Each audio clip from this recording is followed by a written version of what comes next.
살아계신 하나님 아버지, 우리를 죄 많은 세상에서 구원해 주시고 하나님의 자녀 삼아 주신 은혜를 생각할 때마다 머릿속에 감사를 올립니다.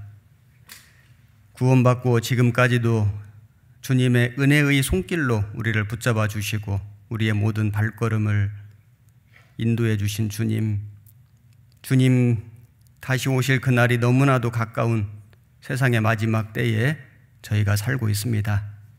우리 전국의 모든 대학생들, 모든 청년들, 또 우리 교회 안의 모든 성도들의 믿음을 더욱 붙잡아 주시고 이 죄악된 세상 곁길로 가지 않도록 지켜주시며 우리의 마음을, 우리의 믿음을 더욱 굳세게 해주심으로 주님의 이 귀한 복음을 힘있게 전하다가 우리 주님 오시는 그날에 주님 앞에 담대히 설 수 있도록 도와주옵소서.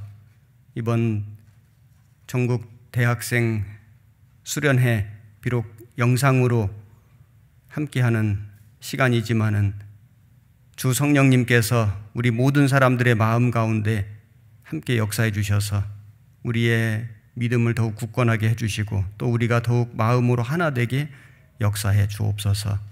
오늘 말씀 시간도 주 성령님께서 말하는 사람의 입술도 주장해 주시고 듣는 모든 사람의 마음도 감동케 해주셔서 이 말씀이 우리의 마음 속에, 우리의 심령 속에 깊이 새겨져서 우리가 이 세상을 살아갈 때 힘으로 능력으로 나타나며 더욱 하나님께 영광 돌리는 삶을 살 수 있도록 역사해 주옵소서.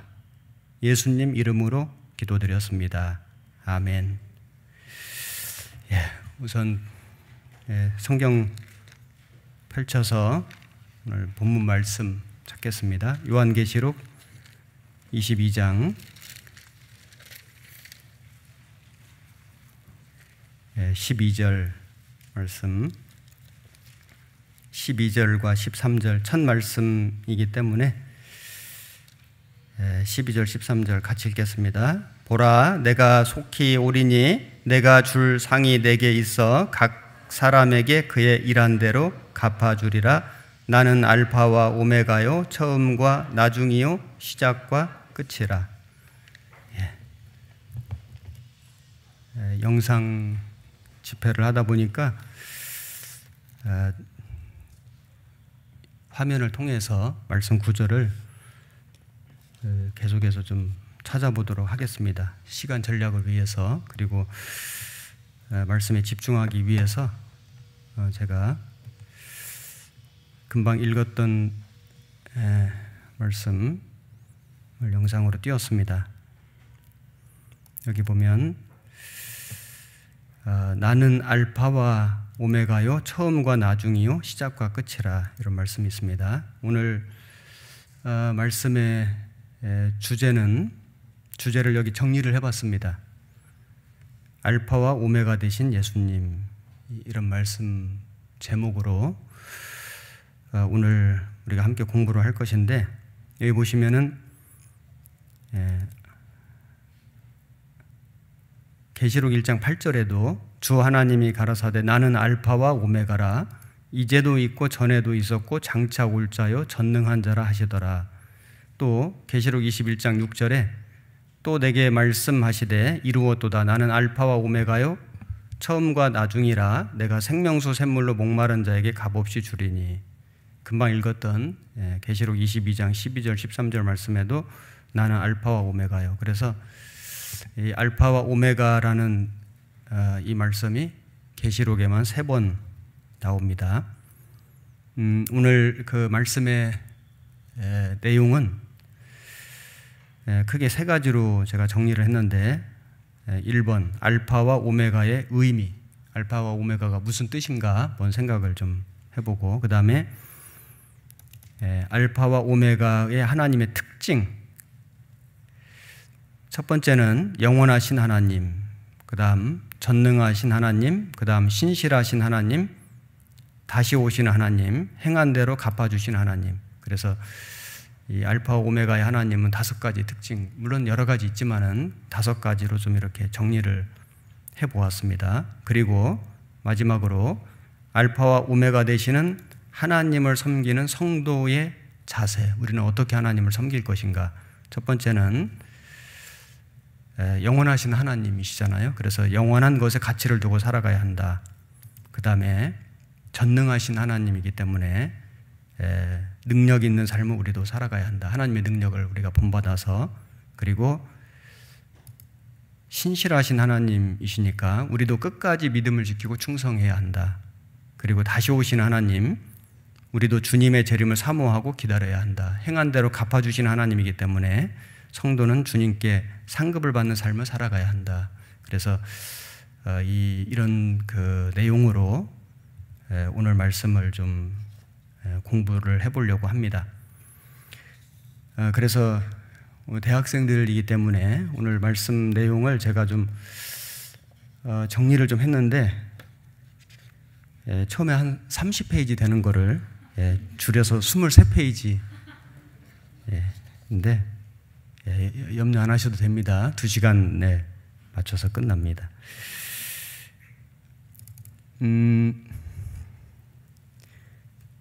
우선 그 알파와 오메가의 의미가 무엇인지 잠깐 말씀을 좀 드려보면은, 그 알파는 헬라어 첫 글자이고 그 다음에 이제 오메가는 헬라어 마지막 글자입니다. 그 알파벳이 24개인데 알파가 첫 글자고 오메가가 마지막 글자입니다. 영어로 말하면 A부터 Z까지 뭐 이런 식이겠죠. 그래서 이 하나님이 알파와 오메가시다, 예수님이 알파 오메가시다, 이 말씀은 처음과 마지막이 되신다, 이제 이런 뜻입니다. 더 정확한 의미는 처음부터 마지막까지, 이런 의미고, 그래서 하나님은 우주 만물을 창조하신 분이고 그 다음에 이제 끝내시는 분이고, 그리고 인간의 역사를 시작하시고 끝내시는 분이고, 그리고 각 사람의 일생을 시작하시고 끝내시는 분이고, 그리고 교회를 시작하시고 끝내시는 분이고, 그리고 구원받은 성도의 신앙생활의 시작과 끝이 되시고 모든 것의 시작과 끝이 되시는 분이 바로 하나님이시다, 예수님이시다. 그래서 알파 오메가의 되신 예수님이신 겁니다. 그 여기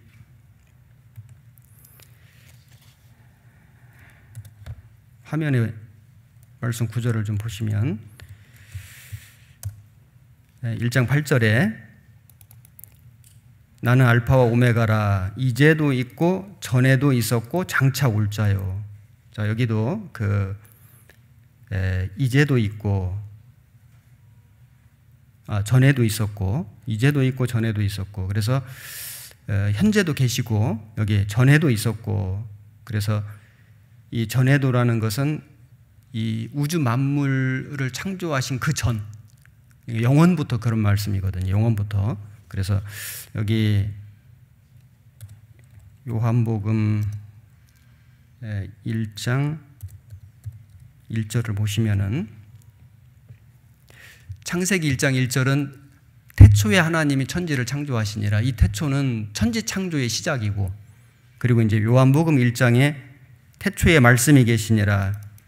이 태초는 창세기 1장의 태초보다 훨씬 더 전에 근본적인 시작. 그래서 이 말씀이 계셨는데, 이 말씀이 하나님과 함께 계셨고 하나님이시니라. 그가 태초에 하나님과 함께 계셨고 만물이 그로 말미암아 지은 바 되었으니. 그래서 창세기 1장의 태초보다도 더 이전에 in the beginning, 그 아주 영원 전부터 계셨던 하나님께서 만물을 창조하셨고 지은 것이 하나도 그가 없이는 된 것이 없느니라. 그래서 이 만물이 있기 전에 영원부터 계셨던 하나님이시다. 그분이 이제 육신이 되어서 사람으로 오신 분이 예수님이시고, 그래서 이제 복음을 십자가에서 완성하신 것입니다. 그래서 요한복음의 처음 시작이 영원 전부터 계신 분이 사람으로 오셔서 우리를 위해서 십자가 죽어주신 게 복음을 이렇게 이제 설명해 주신 것입니다.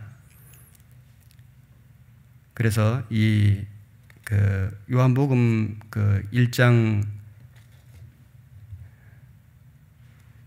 계시록 1장 8절 이제도 있고 전에도 있었고 장차 올 자요 전능한 자라. 이제도 있고 전에도 있고 장차 올 자요. 장차 올 자 여기에서 이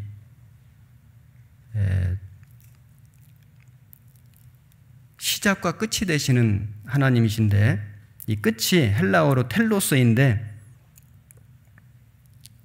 순서의 마지막이다 그런 뜻이 아니고 시작과 끝이다. 이 끝이 순서로 마지막이다 그런 뜻이 아니라 최종 단계다, 완성이다, 종결이다 이제 이런 의미입니다. 그래서 이 하나님은 계시록 1장 4절과 5절을 보시면은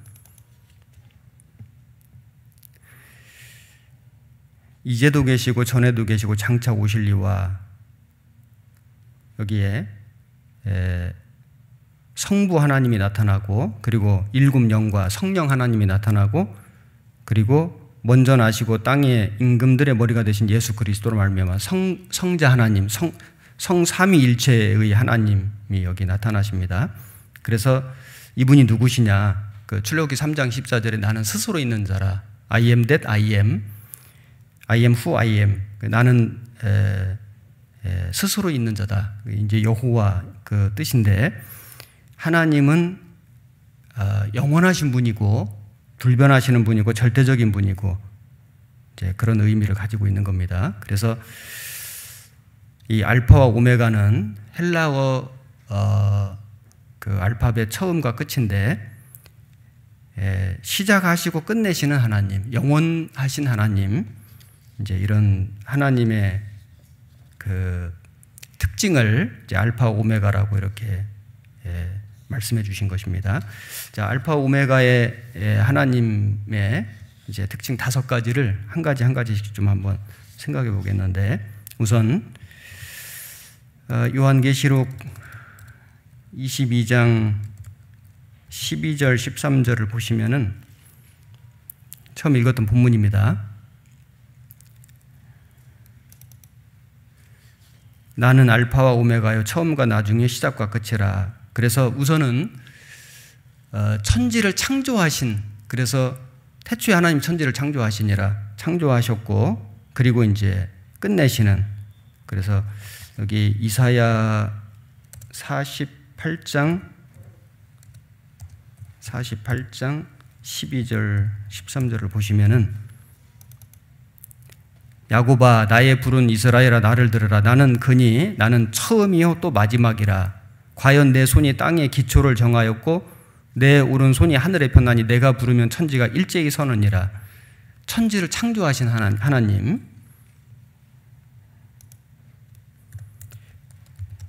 시편 90편 2절을 보시면은 산이 생기기 전 땅과 세계도 주께서 조성하시기 전 곧 영원부터 영원까지 주는 하나님이시니다. 그 영원부터 영원까지 계시는 하나님께서 이 우주와 만물을 이제 만드신 겁니다. 그리고 이 우주와 만물을 이제 새 하늘과 새 땅으로 처음 하늘과 처음 땅은 없어졌고 새 하늘과 새 땅으로 우리 구원받은 성도들에게 주시는 하나님. 그리고 이스라엘 역사를 시작하시고 끝내시는 분도 하나님이신데 여기 이사야 41장 4절에 보시면은 이 일을 누가 행하였느냐 누가 이루었느냐 누가 태초부터 만대를 명정하였느냐 나 여호와라. 태초에도 나요 나중 있을 자에게도 내가 곧 그니라. 그래서 여기 이사야 44장 6절 8절 이스라엘을 선택하신 하나님, 이스라엘의 역사를 운영해 가신 하나님. 여기 이스라엘의 왕인 여호와, 이스라엘의 구속자인 만군의 여호와가 말하노라. 나는 처음이요 나는 마지막이라. 나 외에 다른 신이 없느니라. 내가 옛날 백성을 세운 이후로 나처럼 외치며 고하며 진술할 자가 누구뇨. 있거든 될 일과 장차 올 일을 고할지어다. 그래서 이스라엘 역사를 시작하시고 그리고 예언하시고 그리고 예언하신 말씀 그대로 문자 그대로 이루시는 하나님. 그래서 지금 마지막 때 이스라엘을 회복시키시는 하나님. 그리고 하나님의 이름이 아까 말씀드린 대로 여호와이신데 모세가 물었죠. 여호와의 이름이 무엇입니까? 하나님께서 모세에게 이르시되 나는 스스로 있는 자니라. 그래서 누가 만드신 분이 아니고 스스로 계신 분이고 그리고 영원히 존재하시는 분이다. 창조주시다. 유일신이시다. 이제 이런 의미가 있습니다. 그리고 예수님 자신도 영원하신 분인데 요한복음 8장 58절에 예수님 말씀하시기를 진실로 진실로 너에게 이르노니 아브라함이 나기 전부터 내가 있느니라. 예수님 하나님이시죠. 영원 전부터 계신 겁니다. 그리고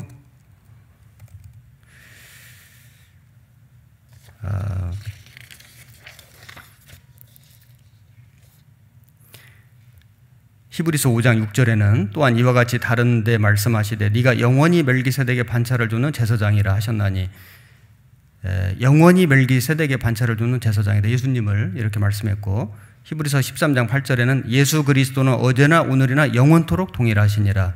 그래서 예수님은 영원하신 분인 겁니다. 여기 로마서 11장 36절을 찾아보시면은 이는 만물이 주에게서 나오고 주로 말미암고 주에게로 돌아감이라. 영광이 그에게 세세에 있으리로다. 그래서 예수님은 시작과 끝이 되시는 분인데 창조부터 심판까지 어떤 나라와 민족의 시작과 끝까지 개인의 탄생에서 죽음까지 그리고 우리를 구원해 주시고 그리고 우리를 신앙생활하게 해 주시고 그리고 우리를 이제 결국에는 주님 나라에까지 데려가시는 예수님. 그 예수님께 우리는 모든 영광을 돌려야 한다. 그리고 이제 오순절 성령 강림으로 교회가 시작됐잖아요. 사도행전 2장에. 그리고 그 교회의 머리가 되신 분이 예수님. 그리고 그 몸된 교회에 계속해서 생명을 공급해 주시는 예수님. 그래서 에베소서 4장 15절 16절에 에베소서 4장 15절 16절에 오직 사랑 안에서 참된 것을 하여 범사에 그에게까지 자랄지라. 그는 머리니 곧 그리스도라. 머리 대신 예수님, 몸된 교회, 그에게서 온몸이 각 마디를 통하여 도움을 입음으로 연락하고 상합하여 각 지체의 분량대로 역사해 그 몸을 자라게 하며 사랑 안에서 스스로 세우느니라. 그래서 오순절 성령 강림으로 교회가 시작이 되고 그리고 계속해서 성령께서 그 몸된 교회 안에 하나님의 말씀을 공급해 주심으로 능력을 공급해 주심으로 그 교회가 성장하고 이제 나중에 완성이 되고 완성된 교회를 성령께서 데려가시죠. 그리고 개인적으로는 나의 구원의 시작이 되시는 예수님. 그래서 우리가 보라 새로운 피조물이라 이전 것은 지나갔으니 보라 새 것이 되었도다. 우리가 이제 구원받고 새로운 역사가 시작이 됩니다. 그리고 구원받은 이후에 내 안에 거하라 나도 너희 안에 거하리라. 가지가 포도나무에 붙어있지 아니하면 절로 과실을 맺을 수 없음 같이 너희도 내 안에 있지 않으면 그러하리라. 그래서 우리가 이제 구원을 받은 사람은 주님 포도나무 대신 주님에게 붙어 있으므로 연결되어 있으므로 우리는 열매를 맺어간다. 그래서 강건하게 되고 성결하게 되고 신앙생활에 필요한 모든 것을 주님으로도 공급을 받고 힘을 얻습니다. 그리고 이제 마지막에 믿음 안에서 주 안에서 우리가 이제 죽고 또는 마지막 시대에 살아가는 우리들은 휴거됨으로 말미암아 그래서 주님 계신 세계 속에 들어가게 된다. 자, 그래서 하나님은 알파 오메가 되시는 하나님은 영원하신 하나님이다. 영원하신 하나님. 그 영원하신 하나님의 능력으로 우리가 구원받고 주님 몸된 교회 안에 지금 거하고 있는 겁니다. 그리고 이제 그 예수님으로부터 우리가 영생을 얻었고 영원히 함께 살게 되죠. 그리고 이제 두 번째는 전능하신 하나님인데 여기 아까 찾아본 말씀인데 계시록 1장 8절에 나는 알파와 오메가라 이제도 있고 전에도 있었고 장차 올 자요 전능한 자라 하시더라. 그래서 영원하신 하나님은 능치 못하실 일이 없으신 하나님이신 겁니다. 이 전능이라는 그 헬라어가 의미가 온 세상이 힘을 다 합쳐도 당해낼 수가 없는, 불가능이 없는 통치자이시고 전능자시다. 그래서 창세기 17장 1절에 아브라함의 99세 때 여호와께서 아브라함에게 나타나서 그에게 이르시되 나는 전능한 하나님이라 너는 내 앞에서 행하여 완전하라. 그래서 도무지 아기를 생산할 수 없는 그 나이에 이삭을 낳게 하신 하나님, 전능하신 하나님이라. 그게 이제 히브리어로는 엘 샤다이인데 전능하신 하나님이다. 엘은 하나님이죠. 샤다이는 전능하다. 그런 뜻입니다. Almighty God, 능치 못하신 일이 없는 전능하신 하나님이다. 그리고 이 말씀이 이 전능하신 하나님, 전능하신 주라는 이 말이 요한계시록에 9번 나옵니다. 이 계시록 1장 8절에 금방 찾아봤고, 그리고 계시록 4장 8절에 여기 주 하나님이고 전능하신 이여 전에도 계셨고 이제도 계시고 장차 오실 자라 여기 나오고, 그리고 11장 17절에 옛적에도 계셨고 시방도 계신 주 하나님이고 전능하신 이여, 그리고 15장 3절에도 나오고 16장 7절, 14절, 19장 6절, 19장 15절, 21장 22절 이렇게 총 계시록에만 전능하신 하나님이라는 표현이 9번 나옵니다.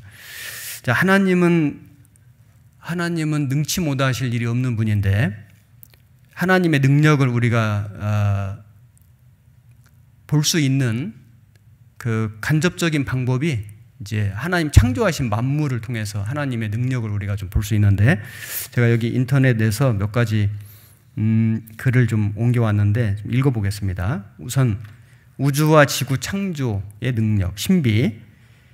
우리 전도 집회 때 자주 우리가 배우는 말씀인데 한번 읽어보겠습니다.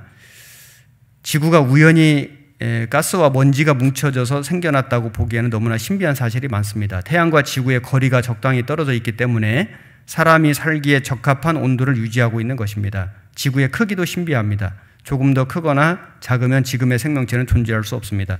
오존층이 우연히 존재한다는 것을 설명할 방법이 없습니다. 오존층이 있으므로 태양에서 오는 각종 살인 광선을 차단해 줍니다. 오존층은 하나님의 지혜의 산물이요 인간과 지구 위에 많은 생명체를 보호하시기 위한 손길입니다. 그리고 지구에 물이 있다는 것은 우주적으로 볼 때 결코 흔한 것이 아니며 신비한 것입니다. 우주에는 거의 가스이거나 아니면 얼어있는 고체 상태가 보통입니다. 물이 있으므로 생명체가 살 수 있다는 것은 누구라도 아는 사실입니다. 여기 몇 가지를 이제 소개하면, 자, 우선 첫 번째는 태양과 지구 사이의 거리를 들 수 있습니다. 무한한 우주계 속에서 이 거리를 인간이 생존하기에 가장 적합한 온도를 유지하도록 떼어놓으셨습니다. 지구 평균 온도가 2도에서 3도만 오른다면 극지방의 얼음이 다 녹아서 런던과 뉴욕은 바다 및 60m의 깊이에 잠기게 될 것입니다. 전 세계 대부분의 비옥한 토양인 약 16만 평방킬로미터를 침수시킬 것입니다. 둘째로 지구의 크기는 그것이 10%만 크거나 작거나 한다면 지구는 인력의 변화로 인한 공전운동의 변화, 기후의 변화, 기압의 변화 등으로 지구의 환경은 지금과 엄청나게 달라질 것입니다. 그럴 때 우리가 알고 있는 어떤 생명도 이 지구의 혹성에 존재할 수 없게 됩니다. 셋째로 지구축이 23.5도의 경사를 이루고 있는 것입니다. 이 지구축이 경사를 이루지 않고 그래서 태양이 지구의 적도 위에 머물러 있다면 지구에는 계절의 변화는 없을 것이고 생태계에 많은 변화를 초래할 것이며 현재의 경작과 주거에 적절한 지구의 표면 비율은 약 절반으로 감소될 것입니다.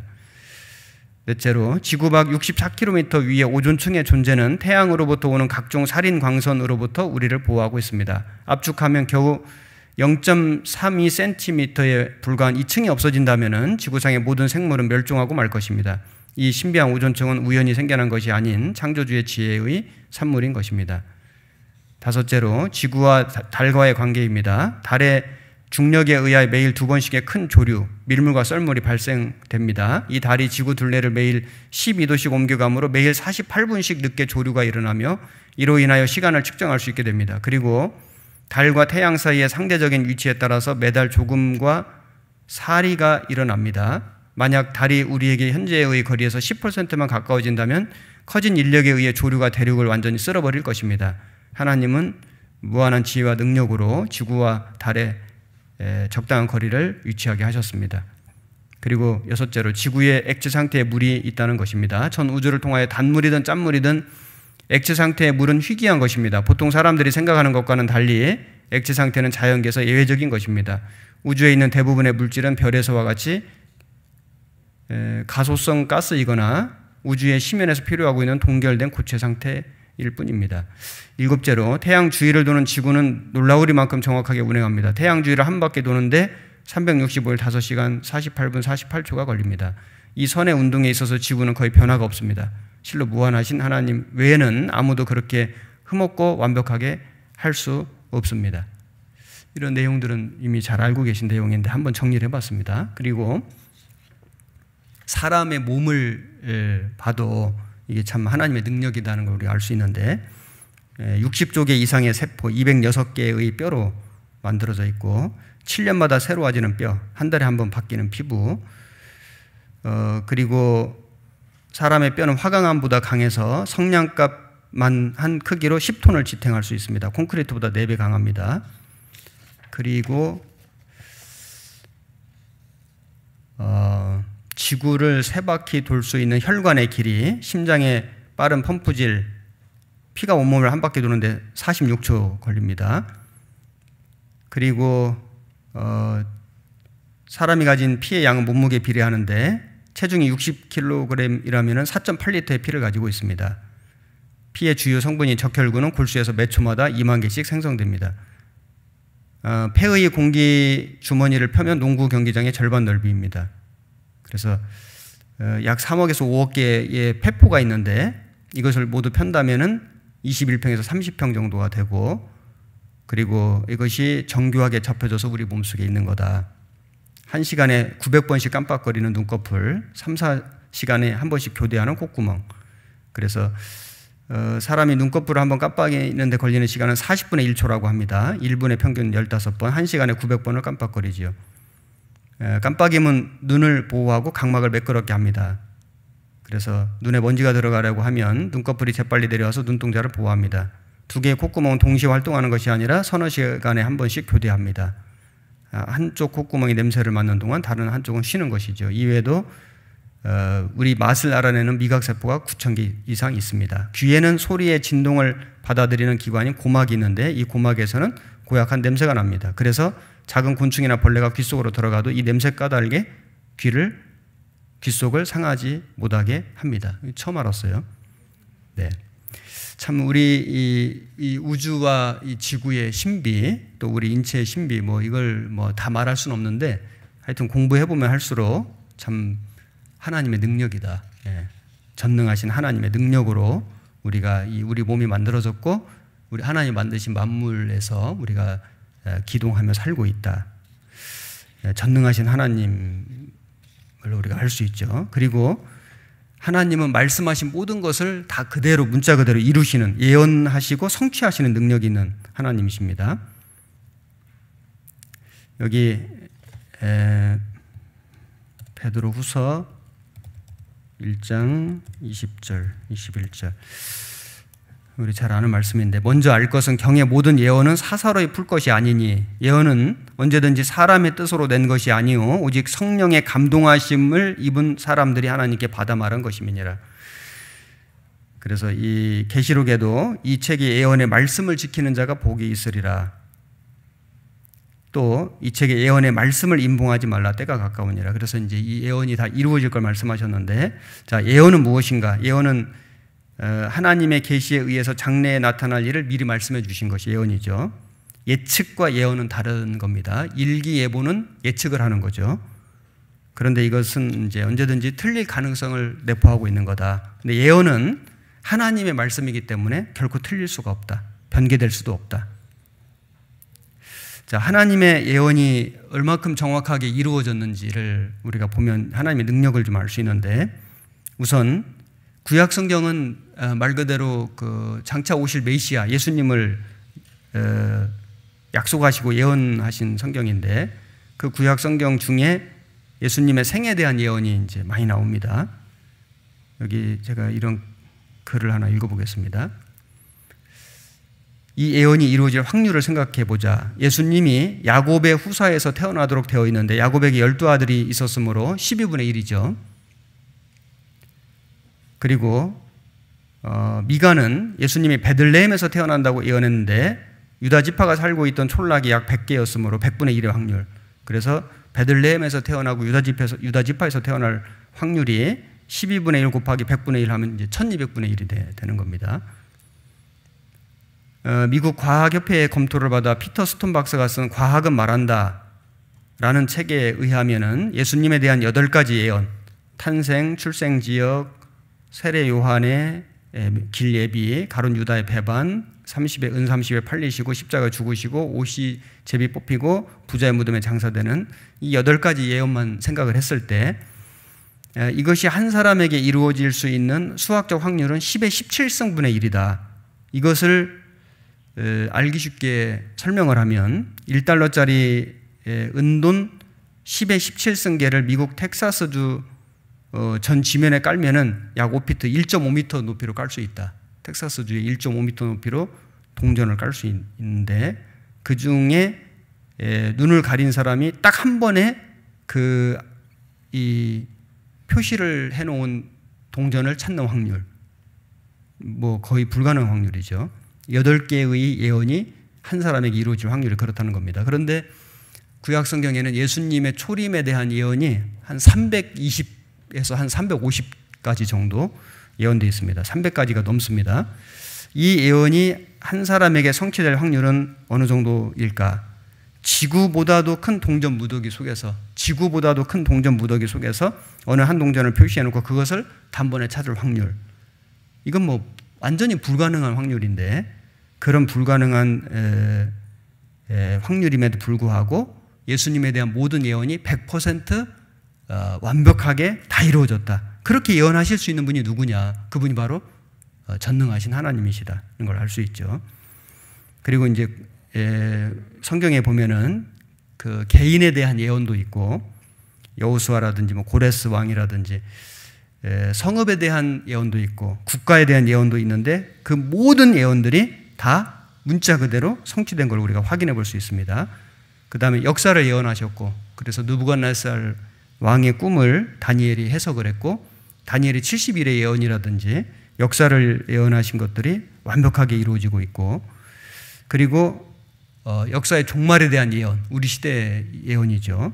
그래서 지구가 낡아지고 환경이 파괴되고 그다음에 예수님 재림의 징조들이 문자 그대로 이루어지는 걸 우리가 지금 다 눈으로 보고 있는 시대입니다. 자, 그래서 그 전능하신 하나님, 모든 예언을 문자 그대로 완벽하게 이루시는 하나님이라는 걸 우리가 알 수 있고 그리고 예수님은 능력이 있으신 분이었는데 자, 잘 아시는 내용이지만은 잠깐 말씀 찾아보면은 마태복음 4장 23절에서 25절 보시면 예수께서 온 갈릴리에 두루 다니사 저희 회당에서 가르치시며 천국 복음을 전파하시며 백성 중에 모든 병과 모든 약한 것을 고치시니 모든 앓는 자 곧 각색병과 고통에 걸린 자 귀신 들린 자 간질하는 자 중풍병자들을 데려오니 저희를 고치시더라.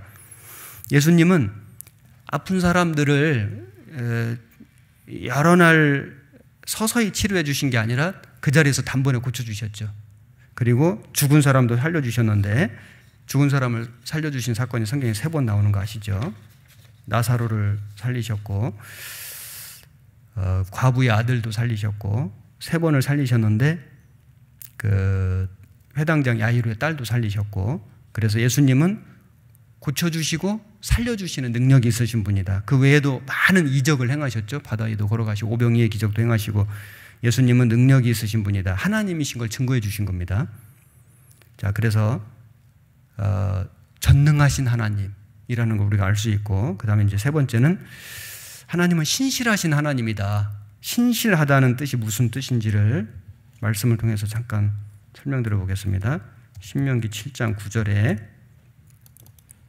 그런즉 너는 알라 오직 네 하나님 여호와는 하나님이시요 신실하신 하나님이시라. 그를 사랑하고 그 계명을 지키는 자에게는 천대까지 그 언약을 이행하시며 인애를 베푸시되, 여기 신실하시다, 사전을 찾아보면 믿음직하고 착실하다, 꾸밈이 없고 거짓이 없고 진실하다, 이런 뜻인데, 히브리 원어로는 에무나라는 뜻인데, 그 에무나라고 하는 그 말인데, 그 뜻이 떠받친다, 지탱한다, 지지한다.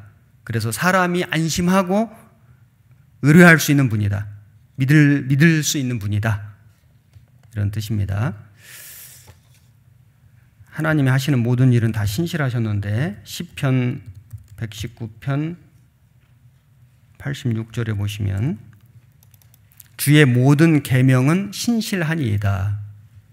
모든 말씀은 정말 믿을 수 있고 틀림없는 말씀이죠. 그리고 시편 33편 4절에 보시면은 여호와의 말씀은 정직하며 그 행사는 다 진실하시도다. 하나님 하시는 모든 일은 여기 진실하시도다, 이 진실하시도다, 이 말씀도 그 히브리어로 에무나, 신실하다, 그런 뜻입니다.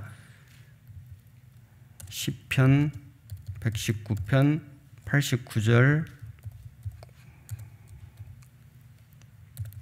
90절에 여호와여 주의 말씀이 영원히 하늘에 굳게 섰사오며 주의 성실하심은 대대에 이르나이다. 여기 성실하심은 대대에 이르나이다.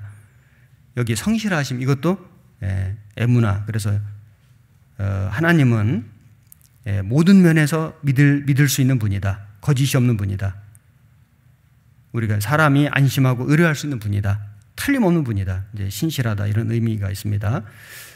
헬라어로는 이걸 이제 미쁘시다 이렇게 표현했습니다. 미쁘신 하나님. 그래서 고린도전서 1장 9절에 보시면 너희를 불러 그의 아들 예수 그리스도 우리 주로 더불어 교제케 하시는 하나님은 미쁘시도다. 이 미쁘시도다, 헬라어로 피스토스인데 믿을만하다, 신뢰할 만하다, 틀림없다, 이제 이런 뜻입니다.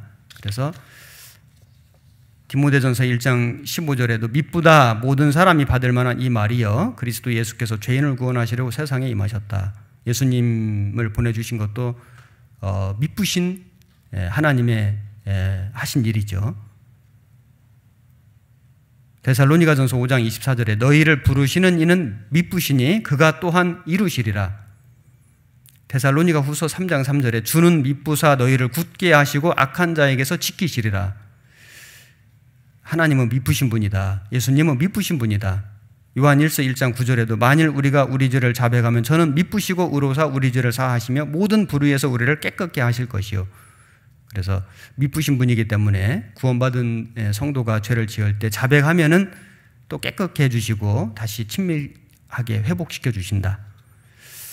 그리고 하나님은 신실하신 분이기 때문에 말씀하신 것을 다 이루신다는 걸 알 수 있습니다.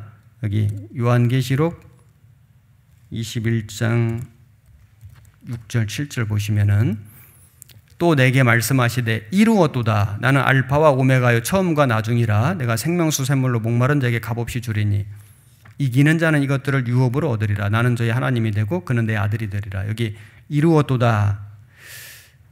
하나님은 계획하신 모든 것을, 시작하신 모든 것을 반드시 이루신다, 완성하신다. 그래서 창세기에 그 하늘과 땅을 창조하셨는데 요한계시록에 보면 새 하늘과 새 땅을 창조하셨죠. 창세기에서 사단이 사람을 공격하여 타락시켰는데 계시록에 보면 이제 그 사단이 무적행에 빠지고 영원한 심판에 떨어집니다. 하나님 말씀이 다 성취된다. 그래서 창세기하고 요한계시록을 비교를 해보면 하나님은 어떻게 이루시는지를 알 수 있는데, 그 창세기에서는 낮을 다스리는 태양이 있었는데 요한계시록엔 태양이 필요가 없죠. 주님이 빛이 되어 주십니다. 그리고 이제 그 창세기에는 어두움과 밤이 반복이 됐는데 계시록에서는 밤이 없습니다. 영원한 하나님 세계에 들어가기 때문에. 그리고 창세기에 바다가 있었는데 계시록에 바다가 없고, 그리고 에덴 동산에 4개의 강이 흘렀는데 수정같이 맑은 생명수의 강이 있고, 땅이 저주를 받았지 않습니까? 그 죄로 말미암아 저주가 없습니다. 그리고 낙원에서 에덴 동산 낙원에서 추방됐는데 이제 회복이 되고, 슬픔과 수고와 죽음이 시작됐는데 계시록에는 눈물과 수고와 죽음이 끝이 나고, 그리고 생명나무를 먹지 못하게 화염검으로 막았는데 이제 생명나무에 나아갈 수 있는 길이 열리고, 그리고 아담과 하와가 결혼을 했는데 이제는 신부된 교회가 어린 양 대신 예수님과의 결혼이 나오고, 그리고 사단이 심판을 받을 것이 예언되어 있는데 그 예언이 성취가 돼서 무적행에 떨어지고, 그리고 하나님과 사람과의 교제가 파괴되고 중단된 것이 이제는 완전히 회복이 되어서 하나님과 사람과 함께 영원히 천국에서 살게 됩니다. 이것이 이제 시작과 끝이죠. 그걸 이루시는 분이다. 그래서 빌립보서 1장 6절에 너희 속에 착한 일을 시작하신 이가 그리스도 예수의 날까지 이루실 줄을 우리가 확신하노라. 다 이루시는 하나님. 그래서 신실하신 하나님이라는 걸 알 수 있고, 이제 네 번째 하나님은 어떤 분이시냐면 다시 오시는 하나님이신데, 여기 계시록 22장 7절에 보라 내가 속히 오리니 이 책의 예언의 말씀을 지키는 자가 복이 있으리라. 속히 오리니, 계시록에 속히 오신다는 말씀이 3번 나오는데 12절에도 있고 20절에도 있고, 내가 속히 오리니, 진실로 속히 오리라. 그래서 이 주님의 재림이 정말 얼마나 중요한 메시지인가, 우리 시대에는 가장 중요한 신앙의 핵심이라고 할 수 있죠. 그래서 그 구약에 이제 예수님의 초림에 대한 예언이 있는데, 신구약을 통틀어서 예수님의 재림에 대한 예언은 훨씬 많습니다. 초림에 대한 예언이 약 한 350번 정도 되는데 재림에 대한 예언은 2000번 이상 나옵니다. 그리고 이제 재림의 날짜는 알 수 없지만 징조는 알려주셨죠. 그래서 다시 오시는 하나님, 그리고 이제 마지막으로 일한 대로 갚아주시는 하나님. 아까 찾아봤는데 계시록 22장 12절 13절 보라 내가 속히 오리니 내가 줄 상이 내게 있어 각 사람이 그의 일한 대로 갚아주리라. 나는 알파와 오메가요 처음과 나중에 시작과 끝이라. 그래서 구원받은 그리스도인도 그리스도의 심판대 앞에 선다는 거 아시죠? 이것은 지옥 가는 심판이 아니고 상급 심판대, 이걸 이제 베마 심판이라고 하는데, 로마서 14장 10절에 네가 어찌하여 네 형제를 판단하느니 어찌하여 네 형제를 업신여기느니 우리가 다 하나님의 심판대 앞에 서리라. 기록되었을 때 주께서 가라사대 내가 살았노니 모든 무릎이 내게 꿇을 것이요 모든 혀가 하나님께 자백하리라 하였느니라. 이러므로 우리 각인이 자기 일을 하나님께 직고하리라. 그래서 상급을 받는 심판. 고린도후서 5장 10절에도 이는 우리가 다 반드시 그리스도의 심판대 앞에 드러나 각각 선악간에 그 몸으로 행한 것을 따라 받으려 함이라. 그래서 구원받은 이후에 행실을 하나님 앞에 심판받는 심판대가 있다. 잘 아시죠? 구원받은 사람 이름이 기록된 생명책이 있고 구원받은 이후에 행실이 기록된 기념책이 있지 않습니까?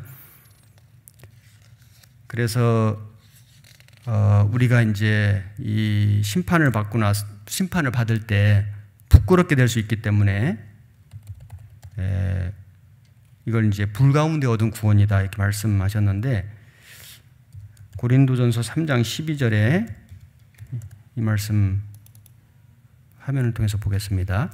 만일 누구든지 금이나 은이나 보석이나 나무나 풀이나 지퍼로 이 터 위에 세우면 각각 공력이 나타날 터인데 그 날이 공력을 밝히리니 이는 불로 나타내고 그 불이 각 사람의 공력이 어떠한 것을 시험할 것임이니라. 만일 누구든지 그 위에 세운 공력이 그대로 있으면 상을 받고 누구든지 공력이 불타면 해를 받으리니 그러나 자기는 구원을 얻되 불 가운데서 얻은 것 같으니라. 여기 터 위에 집을 짓는데, 터는 예수 그리스도죠. 그리고 이제 집을 짓는 건 신앙생활인 겁니다. 그런데 문제는 재료가 뭐가 되냐, 재료가 무엇이냐. 여기 금이나 은이나 보석은 가치가 있는 것이고 귀한 것이고 견고한 것이고 아름답고 영구적인 것이죠.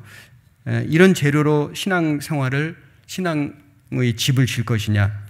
나무나 풀이나 집, 이거는 자기 영광과 이름을 위해서, 자기 자랑을 위해서 신앙생활을 한 거, 자기 방법과 자기 뜻대로 한 거, 보이려고 하는 형식적인 봉사, 의무감으로 한 거, 이런 것들은 공력으로 시험을 할 때 불타버린다. 남는 것이 없다. 나무나 풀이나 짚은 다 타버리지 않습니까? 그래서 그런 재료를 가지고 신앙생활을 한 사람은, 구원을 받은 사람은 천국에는 가는데 여기에 구원을 얻기는 어때? 불 가운데서 얻은 것 같으니라. 이 아브라함 조카 롯이 소돔 고모라 성에서 아주 이렇게 구원은 받았지만은, 거기서 건짐은 받았지만은 아주 부끄럽게 된 것처럼 여기 부끄러운 구원, 불 가운데서 얻는 구원이 될 것이다. 이걸 말씀하신 겁니다. 그래서 구원받은 그리스도인은, 이제 참으로 구원받은 사람은 천국에 가는데 하나님의 그리스도의 심판대 앞에 서게 된다. 행한 대로 갚아주시는 하나님. 그래서 상을 받거나 해를 받으리니, 해를 받는다는 건 손해를 본다 그 말이죠. 상을 받을 수 있었는데 이제 상 받을 기회를 다 놓쳐버리고 상급을 아예 못 받거나 손해를 보거나 하는 그런 일이 있는 겁니다. 자, 지금까지 말씀드린 내용은 알파와 오메가 되신 하나님의 특징을 제가 쭉 5가지로 정리를 해서 말씀드렸는데, 지금부터는 그 알파와 오메가 되시는 하나님을 섬기는 우리 성도들은, 특히 이제 대학생 수련회니까 우리 대학생들은 어떤 삶을 우리가 살아가는 것이 합당한가를 역시 5가지로 정리해서 좀 말씀을 드려보겠습니다. 고린도전서 15장 19절에 만일 그리스도 안에서 우리의 바라는 것이 다만 이생뿐이면 모든 사람 가운데 우리가 더욱 불쌍한 자리라. 이생뿐이면은 불쌍한 자가 될 것인데, 이생뿐이 아니기 때문에, 내세가 있기 때문에 그리스도인은 결코 불쌍한 자가 아니다는 역설적인 표현이죠. 자, 금세와 내세가 있습니다. 금세가 전부라면은, 이 세상이 전부라면은 지금 육신적으로 고생하고 고통당하는 사람들, 참 너무 불쌍한 사람들 너무 많죠. 집이 없고 먹을 것이 없고 갈 곳 없고 정말 불쌍한 사람들이 많고, 그리스도인도 이생이 전부라면은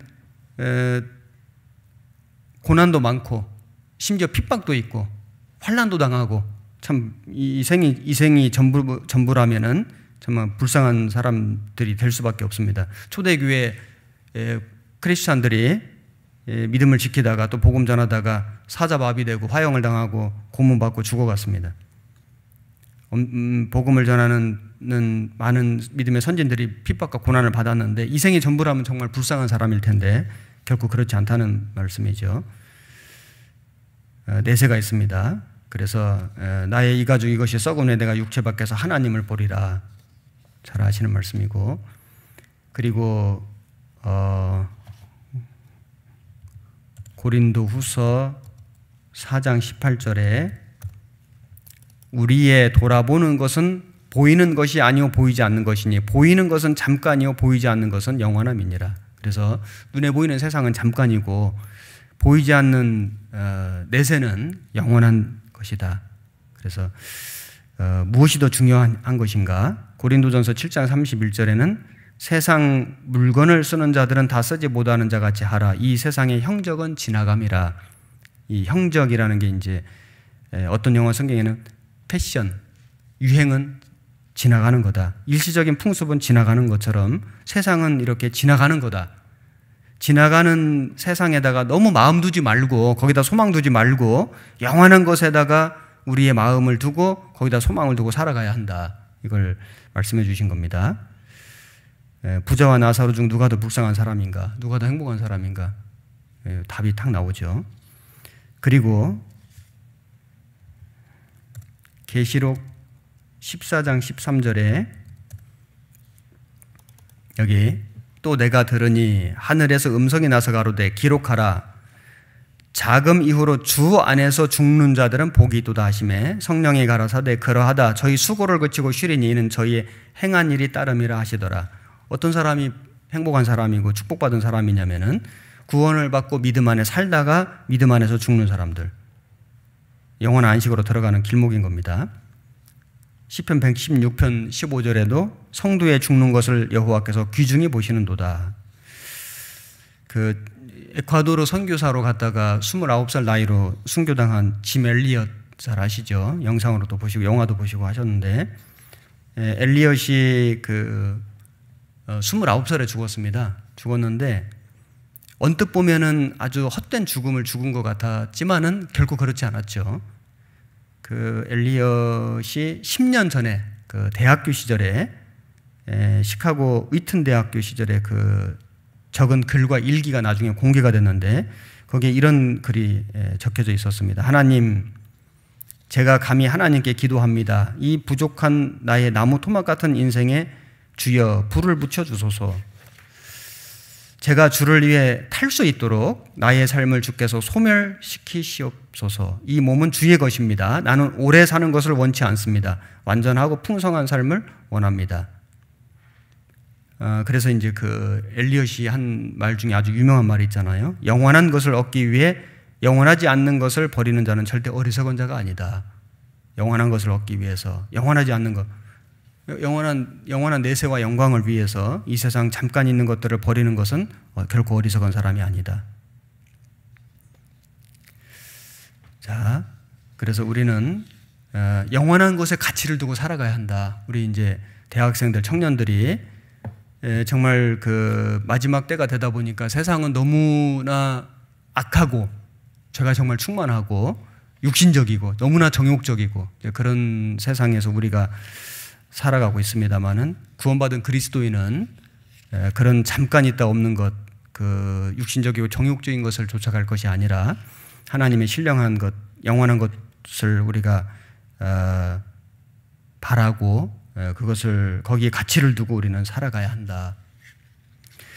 그리고 두 번째는 우리는 이제 능력 있는 삶을 살아가야겠습니다. 전능하신 하나님의 능력을 우리 구원받은 성도들이 받아서 우리도 그런 능력이 있는 삶을 살아가야 하는데, 여기 말씀 9절, 누가복음 6장 19절을 화면을 통해서 보시면은, 온 무리가 예수를 만지려고 힘쓰니 이는 능력이 예수께로 나서 모든 사람을 낫게 함이러라. 예수님을 만지려고 힘쓰니, 그래서 그 12의 혈루증으로 앓는 여자가 예수님 뒤에 와서 예수님의 겉옷가를 만졌는데 그 병이 나았잖아요. 그래서 회당장 야이로는 자기 딸이 죽었는데 예수님께 달려와서 발 앞에 무릎을 꿇고 내 딸을 살려달라고 이렇게 간청을 했는데, 그래서 이제 그 예수님이 그 야이로 집에 이제 가는 길에 한 여자가 예수님 뒤에 와서 이렇게 겉옷가를 만진 겁니다. 살짝 만진 거죠. 그런데 예수님이 누가 나를 만졌다, 알고 계시도 능력이 빠져나갔다. 그 여자는 회당장처럼 예수님 앞에 와서 간청할 용기는 없었지만은 믿음은 있었죠. 믿음. 예수님 옷만 만져도 내 병이 낫겠다는 그 믿음은 있었습니다. 그 믿음대로 되었습니다. 그리고 마태복음 14장에도 저희가 건너가 게네사렛 땅에 이르니 그곳 사람들이 예수 신주를 알고 그 근방에 두루 통제하여 모든 병든 자를 예수께 데리고 와서 다만 예수의 옷가에라도 손을 대게 하시기를 간구하니 손을 대는 자는 다 나음을 얻으니라. 그 여자뿐만 아니라 예수님 옷가에 손만 대는 사람도 병이 다 나았다. 예수님은 그런 능력이 있는 분이었습니다. 그렇다면은 우리 구원받은 그리스도인은 어떻게 그런 주님의 능력을 우리가 닮을 수 있는가? 어떻게 우리는 그 주님의 능력을 우리가 가질 수 있는가? 우리도 그 주님을 만져야 되겠죠. 능력의 주님을 만질 때 우리는 그 능력을 우리가 얻게 된다. 우리가 어떻게 주님을 만질 것인가? 말씀과 교제에 참여함으로, 하나님 말씀을 읽음으로, 하나님 말씀을 들음으로, 하나님 말씀을 암송함으로, 하나님 말씀을 묵상함으로 우리는 하나님의, 주님의 능력을 우리가 얻을 수 있다. 맞죠? 그리고 교제에 참여함으로, 그래서 주일 말씀, 수요 말씀, 여러 가지 모임, 이런 모임에 이렇게 오는 것이 주님의 능력을 얻는 길이다. 참 지금 이 코로나19로 말미암아 우리가 참 이 평상시에 너무나 참 당연히 여겼던 그런 모임들이 조금씩 어려워지고 있습니다. 어제 그 정부에서 발표한 방침을 들으셨을 줄로 생각되는데, 정식 예배 외에 어떤 그런 그 소모임들을 이제 금지한다, 이제 이렇게 정부에서 발표를 했는데 좀 걱정스럽습니다. 우리 교회는 어쨌든 정부의 그런 그 방침을 이제 순종해야 되죠. 그러나 우리가 그런 정부의 방침에 따르면서도 또 우리가 할 수 있는 방법, 뭐 여러 가지 SNS라든지 그런 온라인이라든지 또는 기타 다른 뭐 지역마다 편차도 있고 또 이제 상황이 또 좋아질 수도 있으니까 어쨌든 우리가 어떤 여러 가지 그런 상황에 맞는 지혜로운 방법들을 동원해서 우리가 마음을 하나로 모으고 또 서로 교제하고 또 말씀으로 충만케 되는 이런 것들을 우리는 끊임없이 해야 된다. 그런 말씀과 교제로서 우리는 주님을 만질 수 있는 거다. 그럼으로써 주님의 능력을 우리도 얻게 되는 것입니다. 주님은 교회 머리시잖아. 우리는 몸이고 붙어 있을 때 우리는 주님의 능력을 공급받을 수 있습니다. 그리고 어떻게 우리가 주님의 능력을 얻을 수 있는가? 주님이 기뻐하시는 일을 행할 때, 말씀에 순종할 때 우리 능력을 얻는 거예요. 그리고 주님의 일에 참여할 때, 주님이 기뻐하시는 일을 행할 때 우리는 주님을 만지는 것이다. 그리고 깨끗한 삶을 살아갈 때, 성결한 삶을 살아갈 때, 구별된 삶을 살아갈 때 우리는 주님을 만지는 것이다. 그래서 야고보서 4장 4절에 간음하는 여자들이여 세상과 벗든 것이 하나님의 원수임을 알지 못하느뇨. 그런즉 누구든지 세상과 벗이 되고자 하는 자는 스스로 하나님과 원수되게 하는 것이니라. 세상과 벗이 되고 죄에 물든다면은 우리가 주님의 능력을 받는다는 건 불가능하겠죠. 야고보서 4장 7절에도 그런즉 너희는 하나님께 순복할지어다. 마귀를 대적하라. 그리하면 너희를 피하리라. 하나님을 가까이 하라. 그리하면 너희를 가까이 하시리라. 죄인들아 손을 깨끗이 하라. 두 마음을 품은 자들아 마음을 성결케 하라. 그래서 이 세상 죄에 물들지 않고 믿지 않는 사람들과 구별되고 그리고 하나님 앞에 경건한 마음을 가지고 생활에 나갈 때 우리는 주님의 능력을 우리가 덧입는 것이다. 그리고 주님의 복음을 전함으로 주님의 복음을 전할 때 우리는 주님의 능력이 나타납니다. 전도해 보시면 아시지만은 전도할 때 마음에 담대함이 생기죠. 마태복음 28장 19절 20절 그러므로 너희는 가서 모든 족속으로 제자를 삼아 아버지와 아들과 성령의 이름으로 침례를 주고 내가 너희에게 분부한 모든 것을 가르쳐 지키게 하라. 볼지어다 내가 세상 끝날까지 너희와 항상 함께 있으리라. 우리가 모든 족속으로 제자를 삼아 그래서 지금 국내뿐만 아니라 이제 해외에 복음을 들고 나가서 우리가 이 전도를 하고 교회를 세우고 그리고 또 그들로 하여금 자기 백성들에게 자기 나라 사람들에게 복음을 전할 수 있도록 계속해서 우리가 훈련하고 훈련시키고 이런 일을 할 때에 주님이 우리와 함께 계신 것을 우리는 느끼죠. 우리는 그것을 경험할 수 있고 체험할 수 있고 그럼으로써 우리는 주님의 능력을 덧입게 된다. 지금 그렇게 계속 해외 선교가 세계 선교가 진행되어 왔습니다. 그리고 우리가 그렇게 주님의 능력을 덧입어서 행할 때에 우리에게 나오는 사람들을 우리는 고치고 살릴 수 있습니다. 사도들이 그렇게 했습니다. 사도행전 5장 12절 16절 화면을 보시면 사도들의 손으로 민간에 표적과 기사가 많이 되매 믿는 사람이 다 마음을 같이하여 솔로몬 행각에 모이고 그 나머지는 감히 그들과 상종하는 사람이 없으나 백성이 칭송하더라. 믿고 죽게 나오는 자가 더 많으니 남녀의 큰 무리더라. 심지어 병든 사람을 메고 거리에 나가 침대와 요 위에 뉘우고 베드로가 지날 때 혹 그 그림자라도 네게 덮일까 바라고 예루살렘 근읍 허다한 사람들도 모여 병든 사람과 더러운 귀신에게 괴로움받는 사람을 데리고 와서 다 나음을 얻으니라. 여기 베드로 그림자라도 네게 덮일까 바라고. 그래서 여기 그 사도들에게 나오는 사람들이 병든 사람과 더러운 귀신에게 괴로움받는 사람이 다 나음을 얻으니라. 그래서 그런 육체의 병이 낫는 걸 통해서 하나님의 능력이 나타나고 그럼으로써 복음이 전해지고 그 사람들의 영혼까지 구원받는 역사가 계속 일어난 것입니다.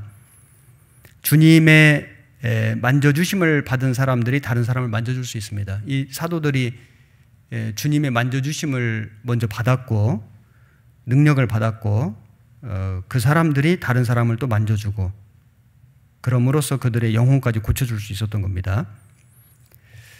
우리도 먼저는 우리가 주님께 나아가고 옷가에라도 손을 대면은 내가 나음을 입겠노라 이런 간절한 마음을 가지고 그런 믿음을 가지고 우리가 주님께 나아가고 나아가는 방법은 말씀드린 것처럼 말씀으로 교제로 그리고 주님의 일에 참여함으로 깨끗하게 성결하게 경건하게 살아감으로 우리는 그 주님을 만지고 주님의 힘과 능력을 얻고 그 사람이 이제 또 다른 사람들을 만져주고 고쳐주고 그리고 영혼을 살려주고 구원시키는 그 일을 할 수 있는 것입니다. 우리는 능력 있는 삶을 살아야겠다. 나를 통해서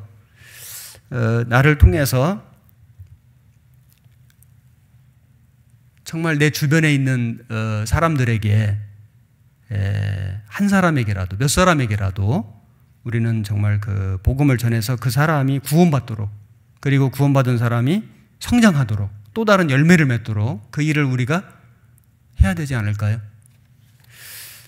그것이 능력이 있는 삶이에요. 세상에서 형통하고 세상에서 많은 것을 누리는 그것도 괜찮지만은 그렇게 함으로써 물론 더 이렇게 신앙생활을 우리가 더 힘있게 할 수도 있지만은 세상에서 그런 어떤 형통한 그거보다 주님의 능력을 입어서 정말 사람의 영혼을 살리는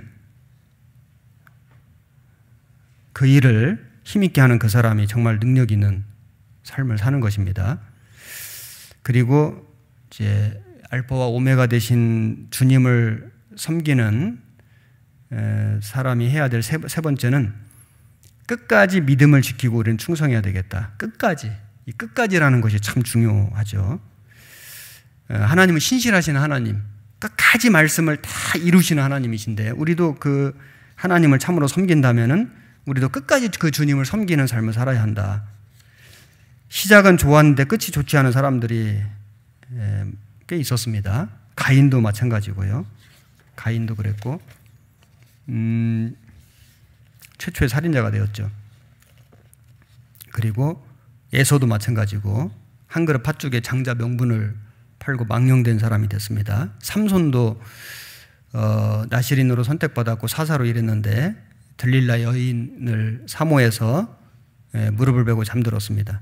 머리를 깎이고 힘을 빼앗기고 눈을 뽑히고 물론 마지막에 이제 블레셋 사람들을 많이 죽였는데 부끄러운 모습으로 죽었습니다. 솔로몬도 처음에는 하나님께 지혜를 구하고 하나님의 지혜를 주셨는데 말년에는 이방 여인들이 들여온 우상을 숭배했습니다. 가룟 유다 3년 반이나 예수님을 따라다니고 배웠는데 탐욕으로 인해서 은30이 예수님을 팔고 스스로 목매어서 죽었습니다. 데마 바울과 함께 복음을 전했으나 세상을 사랑하여 고향으로 돌아갔습니다. 마가는 한때는 잠시 전도되어서 이탈한 적은 있었지만은 결국 돌아와서 유익한 사람이 됐죠. 마지막이 중요하잖아요. 마지막.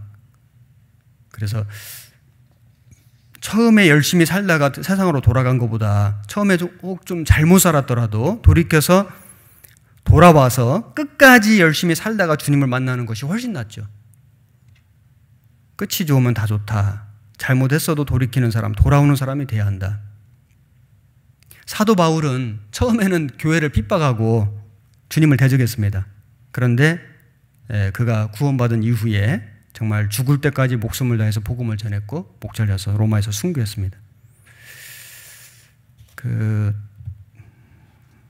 디모데후서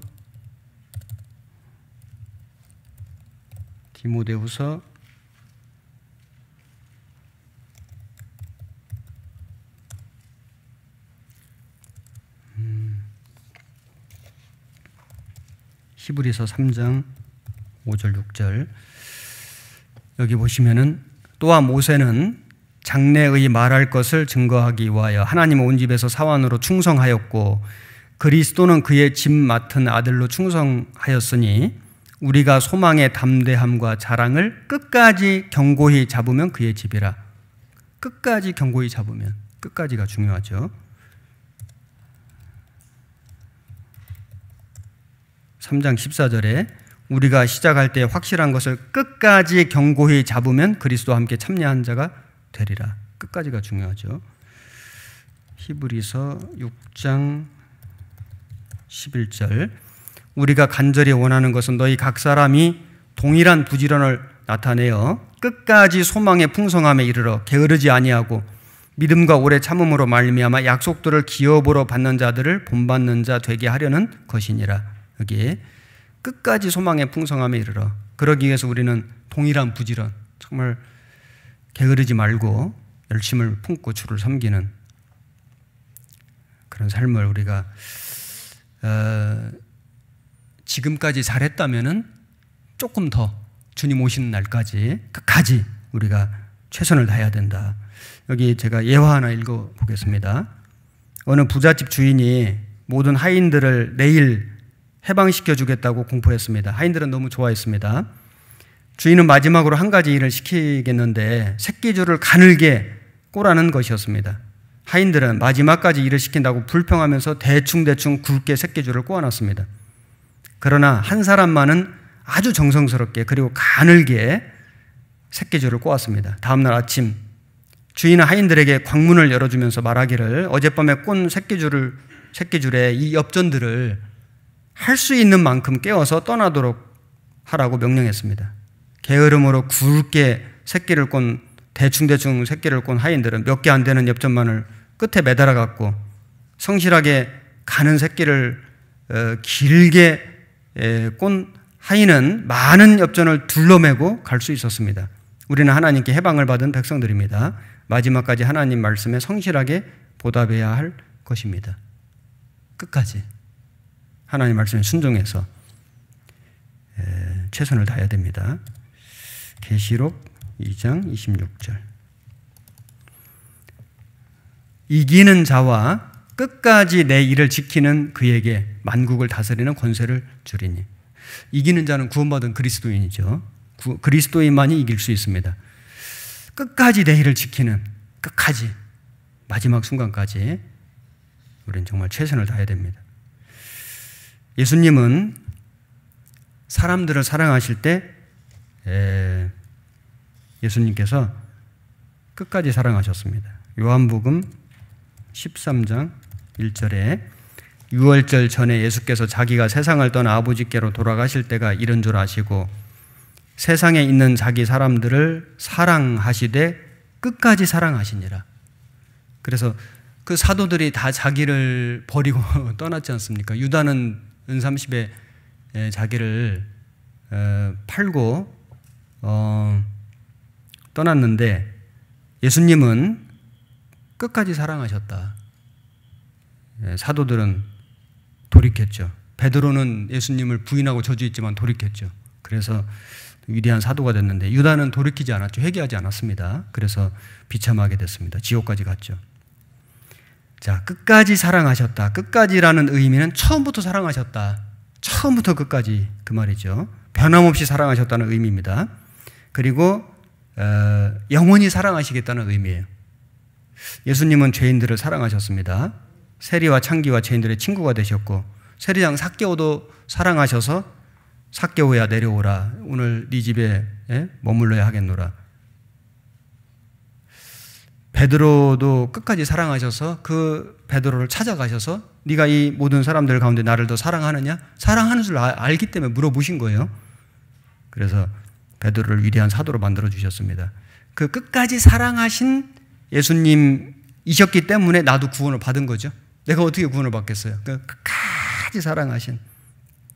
그래서 여러분 각 사람마다 구원받은 과정들이 다 있을 텐데 끝까지 사랑해 주셨기 때문에 내가 구원을 받을 수 있었고, 구원받은 이후에도 지금까지 신앙생활을 해오는 모든 그런 그 과정마다 주님께서 끝까지 함께 해주셨기 때문에 내가 지금 교회 안에, 교제 안에 머물러 있는 것입니다.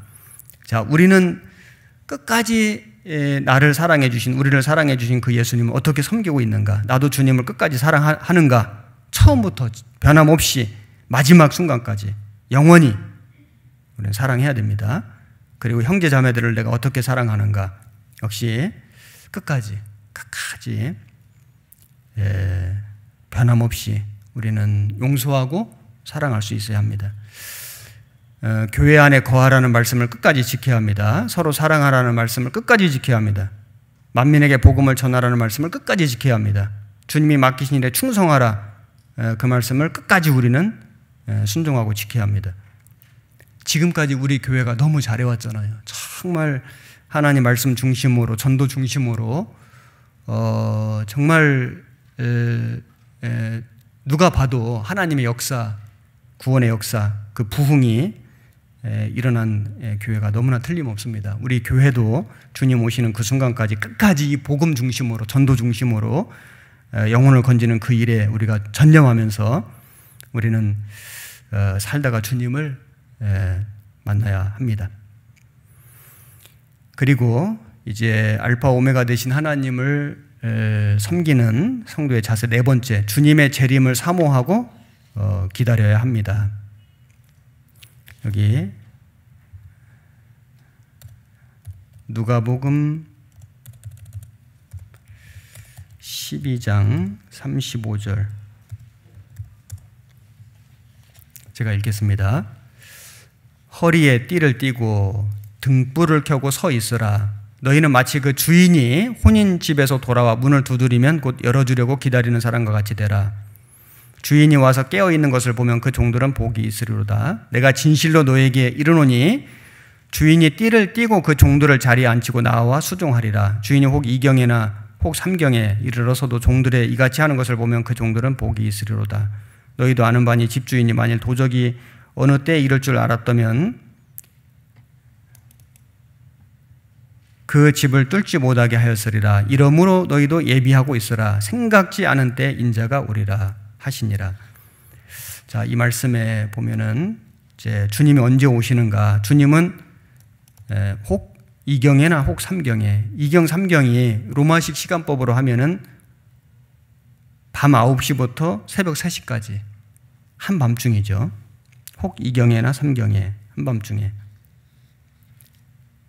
유대인들은 혼인잔치를 저녁에 밤에 했습니다. 밤이 깊을수록 우리는 더 깨어 있어야 한다. 밤이 깊다는 건 꼭 어떤 시간적인 밤이라기보다는 지금 세상 역사의 마지막 때, 그리고 죄악이 충만한 주님 오시는 모든 징조가 이루어지는 때, 이때에 우리가 더욱 깨어서 근신해서 우리는 주님을 기다려야 한다. 생각지 않은 때에 인자가 오리라. 정말 여기 예비하고 있으라. 생각지 않은 때 인자가 오리라. 생각지 않은 때, 생각지 않은 때, 갑자기, 그죠? 갑자기 우리가 정말 주님 나라에 가 있을 그 생각하면 참 기대도 되고 정말 그 두렵기도 하고, 우리가 정말 미련 없이, 아쉬움 없이, 후회 없이 살다가 우리가 주님 앞에 간다면은 두렵진 않을 텐데, 정말 내가 주님 오늘 밤에라도 오신다면 내가 정말 그렇게 미련 없이 후회 없이 주님 앞에 설 수 있을 것인가? 부끄럽지 않게 담대하게 설 수 있을 것인가? 이런 걸 좀 생각해 볼 때 우리는 두려운 마음이 생기는 것이 사실입니다. 예비하고 있어야 된다. 생각지 않은 때 인자가 정말 오실 것이다. 우리 시대가 그런 시대를 지금 살고 있죠. 매일매일 하루하루가 정말 오늘 오실 수도 있잖아요. 내일 오실 수도 있고 모레 오실 수도 있고 그런 시대에 우리가 살고 있는 것이 틀림없이 맞습니다. 데살로니가 전서 5장 1절 2절 형제들아 때와 시기에 관하여는 너희에게 쓸 것이 없음은 주의 날이 밤에 도적같이 이럴 줄을 너희 자신이 자세히 알미라. 도적같이. 예수님이 도적이다 그 말이 아니라 도적같이 오신다. 도적은 주로 밤에 오죠. 세상이 죄악이 충만할 때 갑자기 오죠. 미리 뭐 전화 안 해주고 오죠. 갑자기 오고 도적은 와서 그 집안에 가장 중요한 거, 비싼 거 가져가듯이 예수님은 오셔서 이 세상에 가장 보배로운 구원받은 사람의 영혼을 데려가신다. 우리죠, 우리. 여기 계시록 16장 15절 보라 내가 도적같이 오리니 누구든지 깨어 자기 옷을 지켜 벌거벗고 다니지 아니하며 자기의 부끄러움을 보이지 아니하는 자가 복이 있도다. 그래서 우리는 정말 세상과 좀 구별되어서 경건하게 믿음을 지키고 복음을 전하고 함께 모여서 서로 용서하고 사랑하며 비록 세상에서는 우리가 환난을 당하고 핍박을 당할지라도 우리의 믿음을 우리가 굳건하게 지키다가 우리 주님 앞에서 정말 부끄럽지 않게 서야 되겠습니다. 개인적으로도 그렇고 우리 교회적으로도 그렇습니다.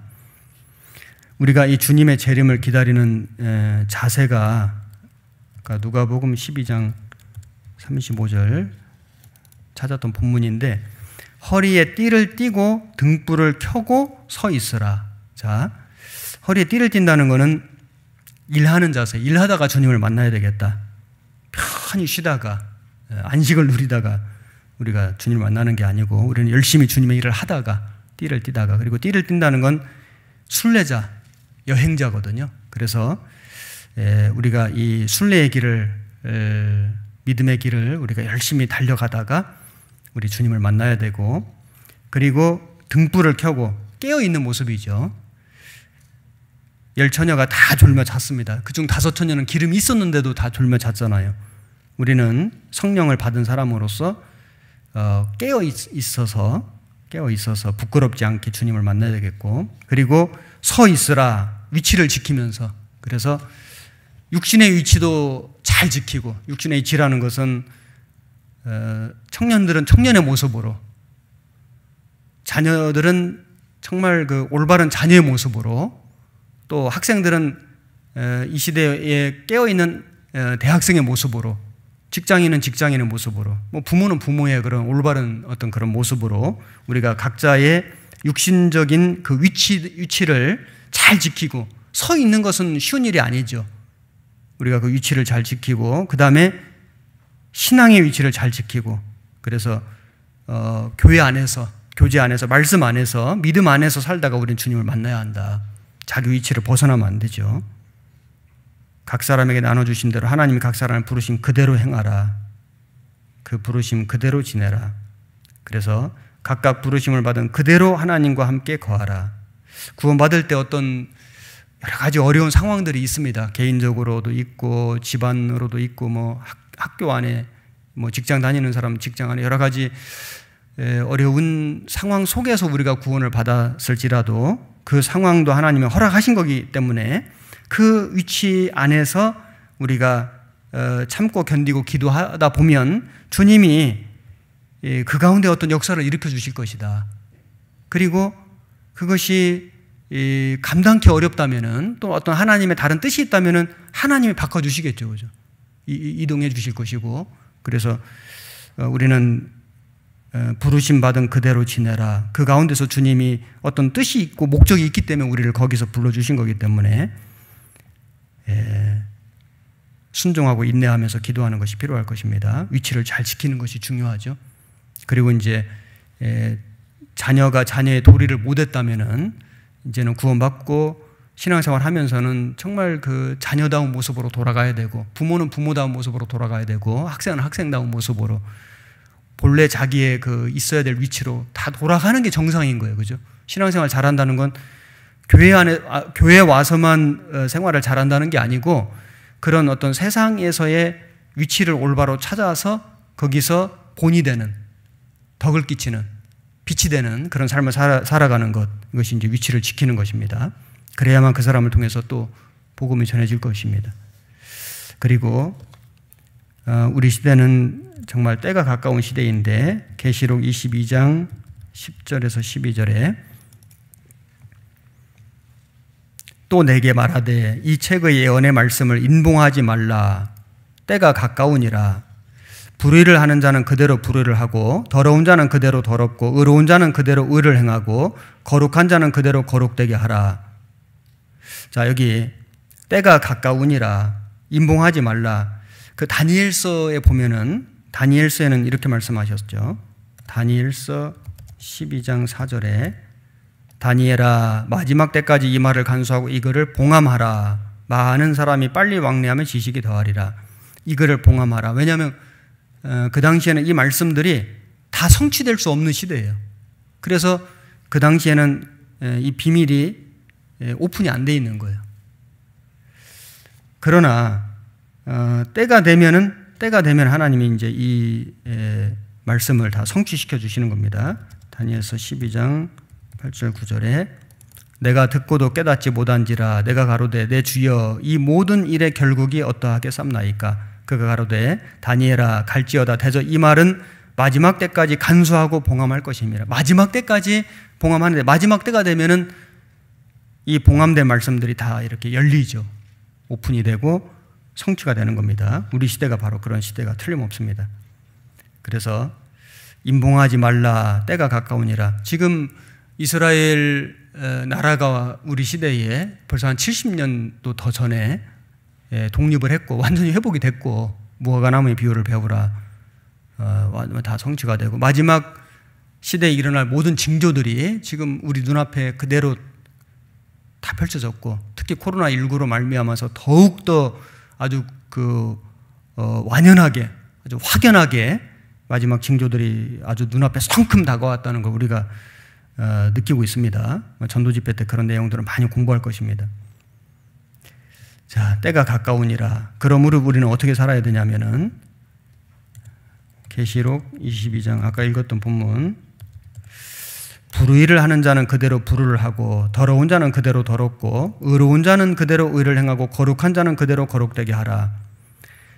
자, 마지막 때니까 이제 구원 안 받은 사람 그냥 내버려 둬라 그 말씀이 아니고 그런 말씀이 아니고 마지막 때가 되면 될수록 신앙의 양극화가 아주 심해질 거기 때문에 그러니까 구원 안 받은 사람 하나님을 불신하고 대적하는 사람들은 더 많이 대적할 것이고 그래서 그런 사람들은 정말 더 마음이 아주 악해지고 막 강팍해지고 아주 막 그 죄에 사무쳐서 막 그렇게 산다 할지라도 그럴지라도 구원받은 사람은 여기 의로운 자는 그대로 의를 행하고 거룩한 자는 그대로 거룩되게 하라.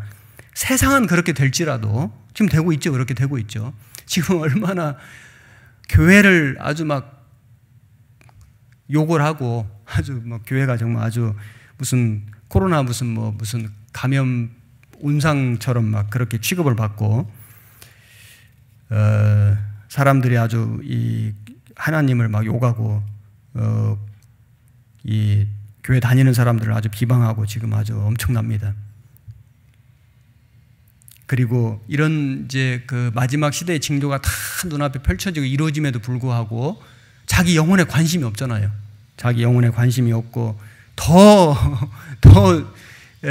세상을 발전시켜가지고 과학을 발전시켜가지고 마치 바벨탑을 쌓아서 홍수를 면하려는 것처럼 세상의 그런 어떤 사람의 지식과 두뇌와 그 어떤 문명과 그런 그 어떤 문명의 이기로 이런 문제들을 해결해 보려고 노력하는 것이 지금 세상의 모습이죠. 그럼에도 불구하고 구원받은 사람은 그런 세상을 닮지 말고 쫓아가지 말고 그런 세상과 정말 더 우리가 이렇게 분명하게 구별이 되어가지고 그래서 그대로 의를 행하고 정말 끝까지 하나님 말씀에 순종하고 하나님 말씀을 쫓아 살고 그리고 구별되어서 깨끗하게 경건하게 거룩하게 살고 그리고 주님의 복음을 전하는 사람이 되어라. 나무가 의의 나무가 되었다면 의의 열매를 맺어라. 세상에 빛이 되었다면 빛을 세상에 드러내라. 소금이 되었다면 끝까지 녹아서 소금의 역할을 하라. 이것이 이제 마지막 시대에 우리 구원받은 그리스도인에게 주신 하나님의 거룩한 명령입니다. 그리고 이제 마지막 다섯 번째가 상급을 받도록 열심히 일하다가 주님을 만나야 되겠다. 행한 대로 갚아주신 하나님이시잖아요. 알파 오메가. 그렇다면 우리도 그 주님의 상급을 받도록 열심히 일하다가 우리는 주님을 만나야 하겠습니다.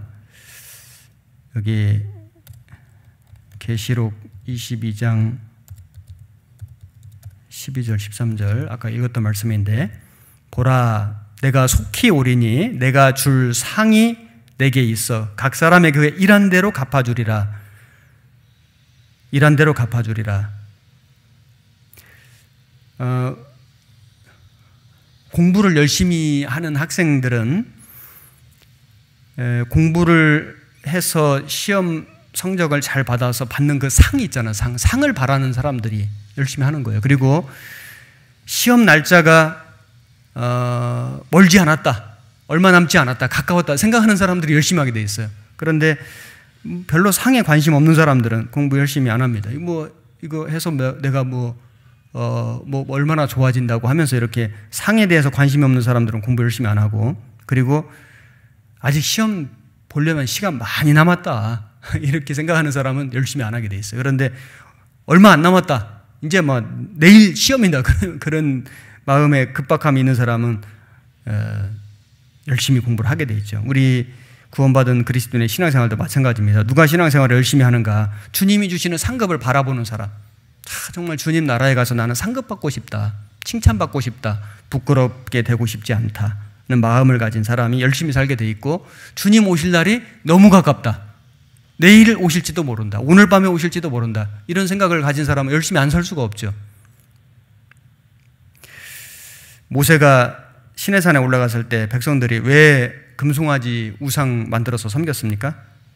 모세가 산에서 내려오미 더딤을 보고 더디다고 생각하니까 우상 숭배에 빠진 겁니다. 우리 청년들은 이제 청년의 시절에 구원받은 것이 정말 엄청난 축복인데, 어떤 청년들은 혹시라도 괜히 일찍 구원받아가지고 하고 싶은 것도 못하고 세상 친구들처럼 마음대로도 못 살고, 이렇게 좀 죄짓고 살라 그래도 또 양심의 가책을 받고 이러니까 괜히 구원받아서 이렇게 괴롭고 이렇게 생각하는 사람은 없으시겠죠. 혹시라도 그런 생각이 혹시라도 든다면은 연세 많이 들어서 구원받으신 분한테 한번 여쭤보셔요. 어떤 게 더 좋은 것인지, 어떤 게 더 큰 축복인지. 우리 연세가 좀 드셔서 또 연세가 많으셔서 구원받으신 어르신들, 은빛 어르신들, 이런 분들은 내가 10년만 더 일찍 구원을 받았어도, 20년 전에만 젊을 때 구원을 받았다면은 훨씬 더 내가 많은 일을 하고 많은 사람을 하나님께로 인도했을 텐데, 이런 참 아쉬움, 그죠? 심지어 그런 원한, 정말 마음껏 힘있게 하지 못하는 그런 것에 대한 안타까움이 엄청나게 크실 겁니다. 우리가 청년의 시절에 구원받은 것은 엄청난 기회이고 축복이다. 예수님도 33세에 세상을 구원하는 일을 이루셨잖아요.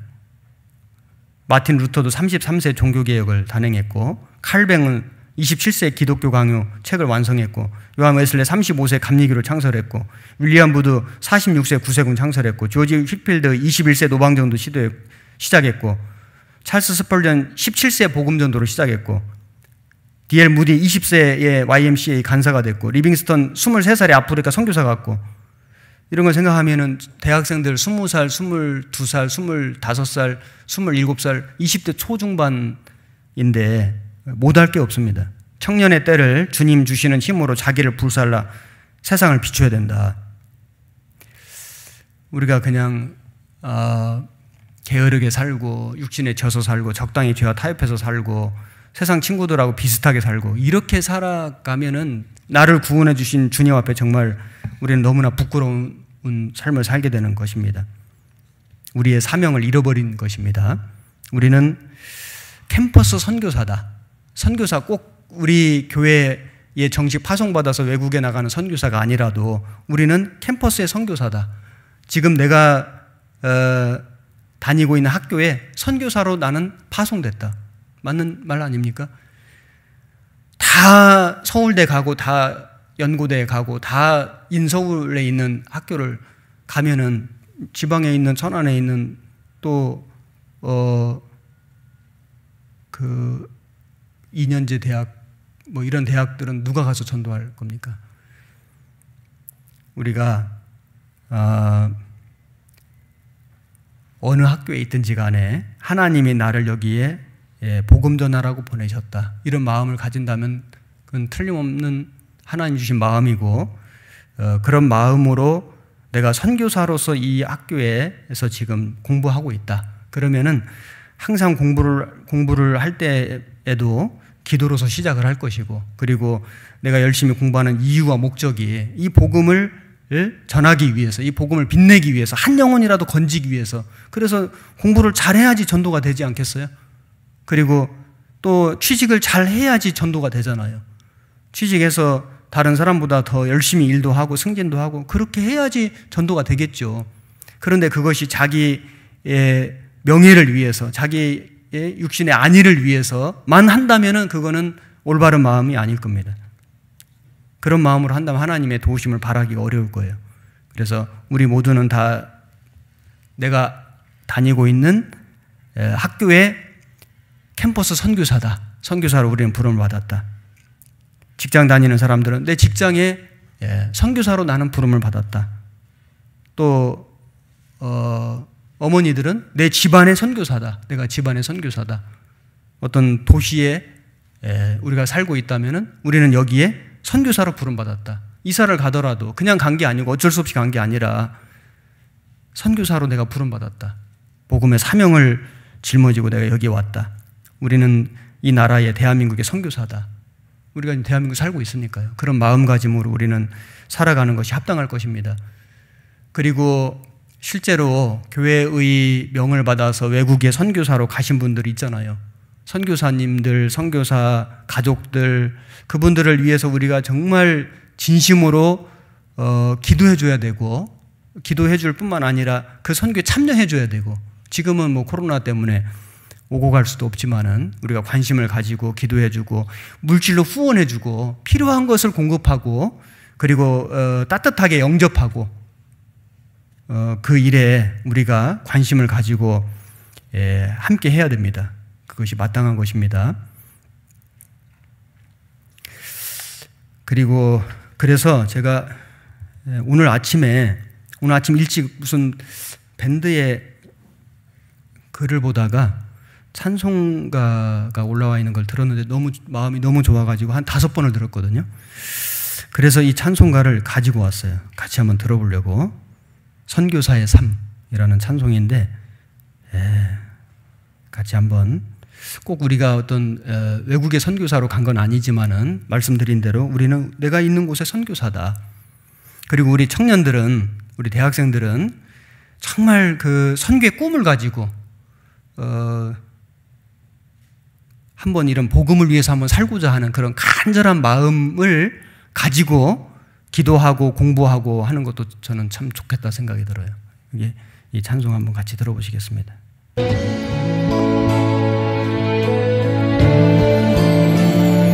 내가 즐기고 싶은 것을 포기하고 내가 누리고 싶은 것에 등 돌리고 내가 하고 싶은 일을 뒤로 하고 주님 일에 내 삶을 던지네.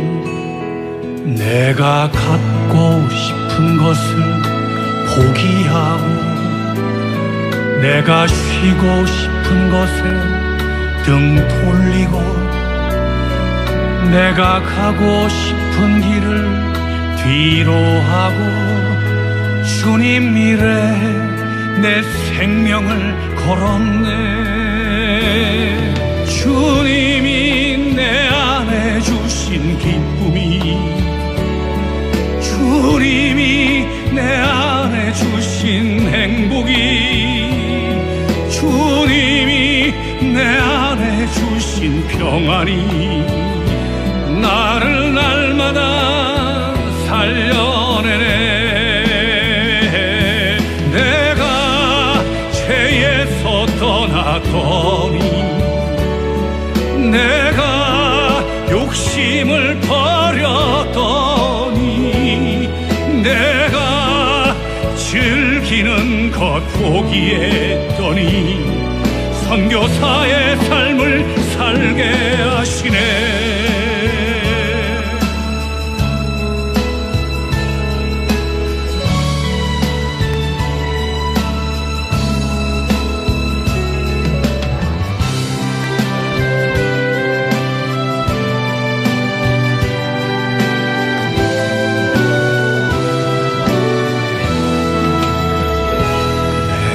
즐기고 싶은 것을 포기하고, 내가 누리고 싶은 것에 등 돌리고, 내가 하고 싶은 일을 뒤로 하고, 주님 일에 내 삶을 던지네. 내가 갖고 싶은 것을 포기하고, 내가 쉬고 싶은 것에 등 돌리고, 내가 가고 싶은 길을 뒤로 하고, 주님 일에 내 생명을 걸었네. 주님이 내 안에 주신 기쁨이, 주님이 내 안에 주신 행복이, 주님이 내 안에 주신 평안이 나를 날마다 살려내네. 내가 죄에서 떠났더니, 내가 욕심을 버렸더니, 내가 즐기는 것 포기했더니 십자가의 길을 가게 하시네. 내가 죄에서 떠났더니, 내가 욕심을 버렸더니, 내가 즐기는 것 포기했더니 목회자의 길을 가게 하시네. 내가 죄에서 떠났더니, 내가 욕심을 버렸더니, 내가 즐기는 것 포기했더니 순교자의 삶을 살게 하시네. 사명자의 길을 가게 하시네.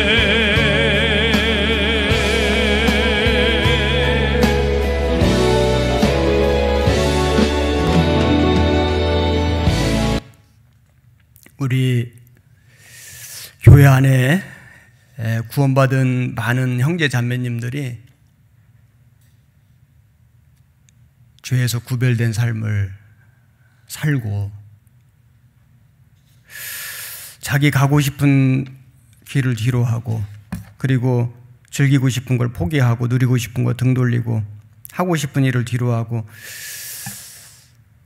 청년들, 대학생들, 학생들, 우리 어른들 다 그런 정말 귀한 삶을 사는 분들이 너무 많습니다. 그래서 주님이 우리 교회를 통해서 지금까지 엄청난 역사를 이루어 주셨습니다. 우리가 주님 오시는 날이 너무나 가까운 마지막 시대에 우리가 이 주님께 받은 이 사명, 우리 개인이 받은 사명, 우리 교회가 받은 이 사명을 우리가 끝까지 다 하다가 우리 주님을 만나고 싶다는 마음이 너무 간절합니다. 여기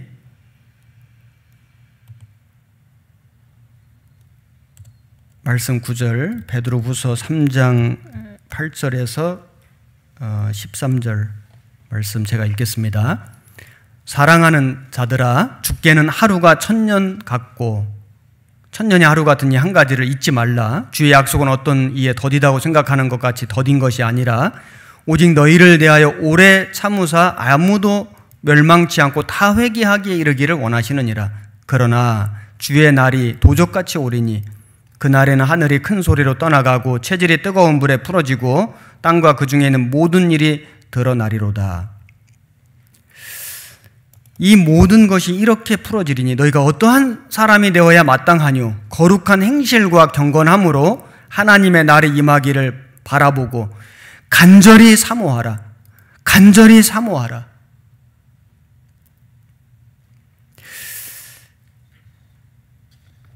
정말 주님 오실 날이 너무나 가깝고 오늘일지 내일일지 얼마나 더 있다 오실는지 정말 우리가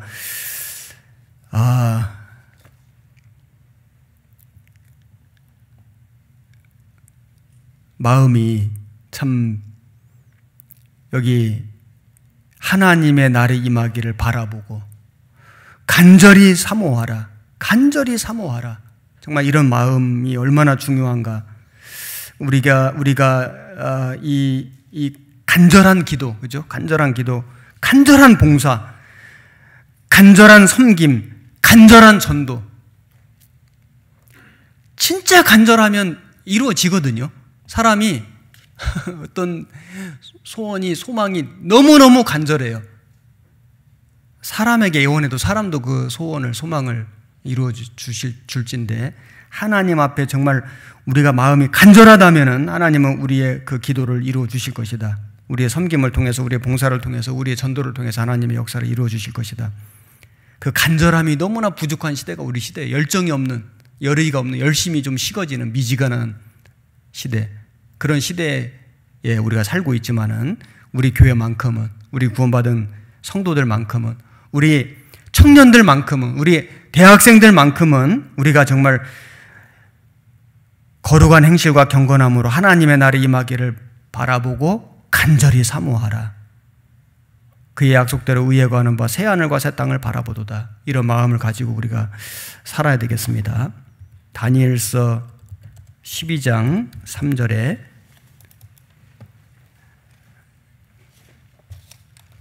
같이 한번 읽어볼까요?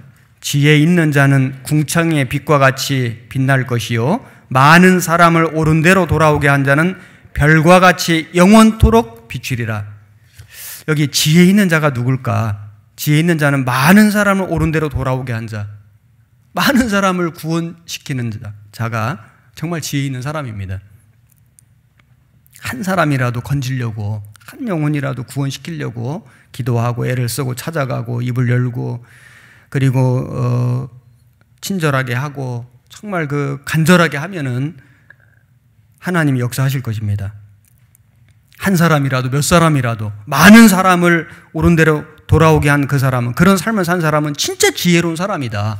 성경 잠언 11장 30절에 의인의 열매는 생명나무라 지혜로운 자는 사람을 얻느니라.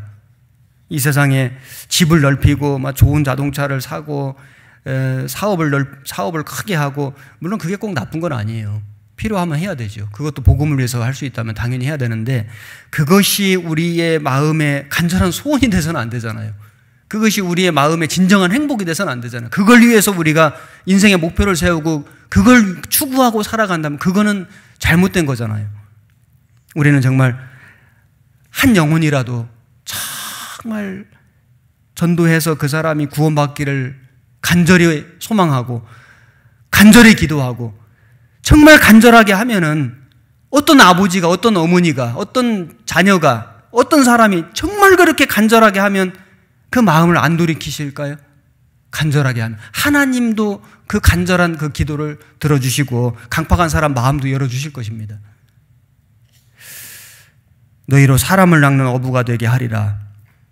사람을 낚는, 세상의 어떤 물질을 낳고 명예를 낳고 인기를 낳고 세상의 헛된 것을 낚으러가는 사람이 아니라 사람을 낚는, 한 영혼을 낚는 어부가 되게 하리라. 우리가 이 사명을 우리는 받은 사람으로서 그 일을 위해 힘쓰다가 우리 다시 오시는 주님 앞에 정말 만나야 되겠습니다. 매튜 헨리라는 사람이, 저도 이 매튜 헨리의 책을 참 굉장히 좋아하는 사람 중에 한 사람인데 이렇게 말했습니다. 우리의 마지막 날을 준비하는 것이 우리 매일의 일이 되어야 한다. 마지막 날을 준비하는 것이 우리 매일의 일이 되어야 한다. 그러니까 오늘 하루도 오늘이 마지막일 수도 있다, 이런 생각을 가지고 살아가는 거죠. 또 내일 오늘이 마지막일 수도 있어. 그 다음날 오늘이 마지막일 수도 있어. 우리는 마지막 날을 준비하는 것이 매일의 일이 되어야 한다. 매일매일을 마지막 날처럼 살아가야 한다. 참 공감됩니다. 누군가 말하기를 The first day of the rest of your life, 이게 남은 인생의 첫날이다. 남은 인생의 첫날. 오늘 하루를 내 인생의 남은 인생의 첫날처럼 매일을 우리가 살아야 한다. 매일 날마다 오늘이 나의 마지막 날이라는 마음으로 살고 예수님 재림의 날을 기다리는 마음으로 우리는 살아가야 하겠습니다. 우리는 정말 그런 시대에 살고 있습니다. 처음 우리 여기 설명드렸던 오늘 주제 말씀이 알파 오메가 되신 예수님인데 정리를 해보겠습니다. 하나님은 알파 오메가라, 알파 오메가라, 알파 오메가라 이렇게 계속 말씀하셨는데 처음부터 나중까지 되시는, 모든 것이 되시는 영원하신, 전능하신 하나님이시다. 그래서 하나님의 특징 이제 몇 가지 우리 살펴본 말씀들이, 하나님은 영원하신 분이고 전능하신 분이고 신실하신 분이고 정말 말씀하신 것을 그대로 이루시는, 그리고 다시 오셔서 행한 대로 갚아주시는 하나님이시다. 하나님이 이런 하나님이라면은 이 하나님으로부터 구원을 받은 우리는, 이 하나님과 지금 함께 동역하는 우리는, 이 하나님의 나라에서 영원히 함께 살 소망을 가진 우리는 어떻게 이 하나님을 섬기고 살아가야 할 것인가? 말씀드린 것처럼 우리는 영원한 것에 가치를 두고 살아야 하고 능력이 있는 삶을 살아야 하고 끝까지 믿음을 지키고 충성을 다해야 하고 주님의 재림을 사모하고 기다리고 간절히 사모하고 그리고 인내로 기다리는 사람이 되고 주님께 상급을 받는 삶을 우리는 살아가야 합니다. 가장 큰 상급은 누구에 주실까요? 예수님이 이 세상에 오신 목적이 뭐냐면 우리를 구원하시는 일이잖아요. 한 영혼을 정말 귀하게 여기고 그 영혼을 건지는 일에 힘쓰는 그 사람이 가장 큰 상급과 영광, 영원토록 비추는 별과 같은 그런 인생이 될 겁니다. 우리 전국의 대학생들이 비록 한 자리에 다 모여서 같이 교제하는 시간은 없었지만은 그러나 말씀으로 하나 되는, 다시 우리의 마음을 각성시키는, 우리 영성을 새롭게 하는 그런 시간이 되셨기를 간절히 바라고 남은 일정까지도 끝까지 하나님의 인도하심 속에서 마쳐지기를 간절히 소망하고 바랍니다. 같이 기도하시겠습니다.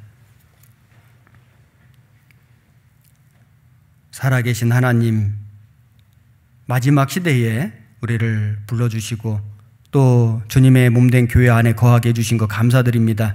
특별히 청년회 때 또 대학생 시절에 우리를 주님의 자녀로 불러주셨습니다. 사람을 낚는 어부가 되게 하리라 말씀하신 주님, 우리의 삶을 통해서 한 사람의 영혼이라도, 몇 사람의 영혼이라도 하나님께 인도할 수 있도록 도와주시고 우리가 그 일을 위해서 많은 것을 준비하고 또 열심히 공부할 수 있게 도와주옵소서. 우리 주님 오시는 그날, 머지않아 주님 만나는 그날 우리가 부끄럽지 않게 주님 앞에 담대하게 설 수 있도록 우리의 마음과 믿음 지켜주시고 세상의 헛된 것, 죄악된 것에 우리의 마음 빼앗기지 않도록 도와주시고 우리 모든 형제 자매들이 속해 있는 학교에서, 직장에서, 일터에서, 있는 곳에서 주님의 전도의 사명을 받은 선교사로서 살아갈 수 있도록 하나님 도와주옵소서. 우리의 남은 모든 삶을 주님 자비로우신 능력의 손길에 온전히 의지하옵고 우리를 사랑하시는 우리 구주 예수님 이름으로 기도드렸습니다. 아멘.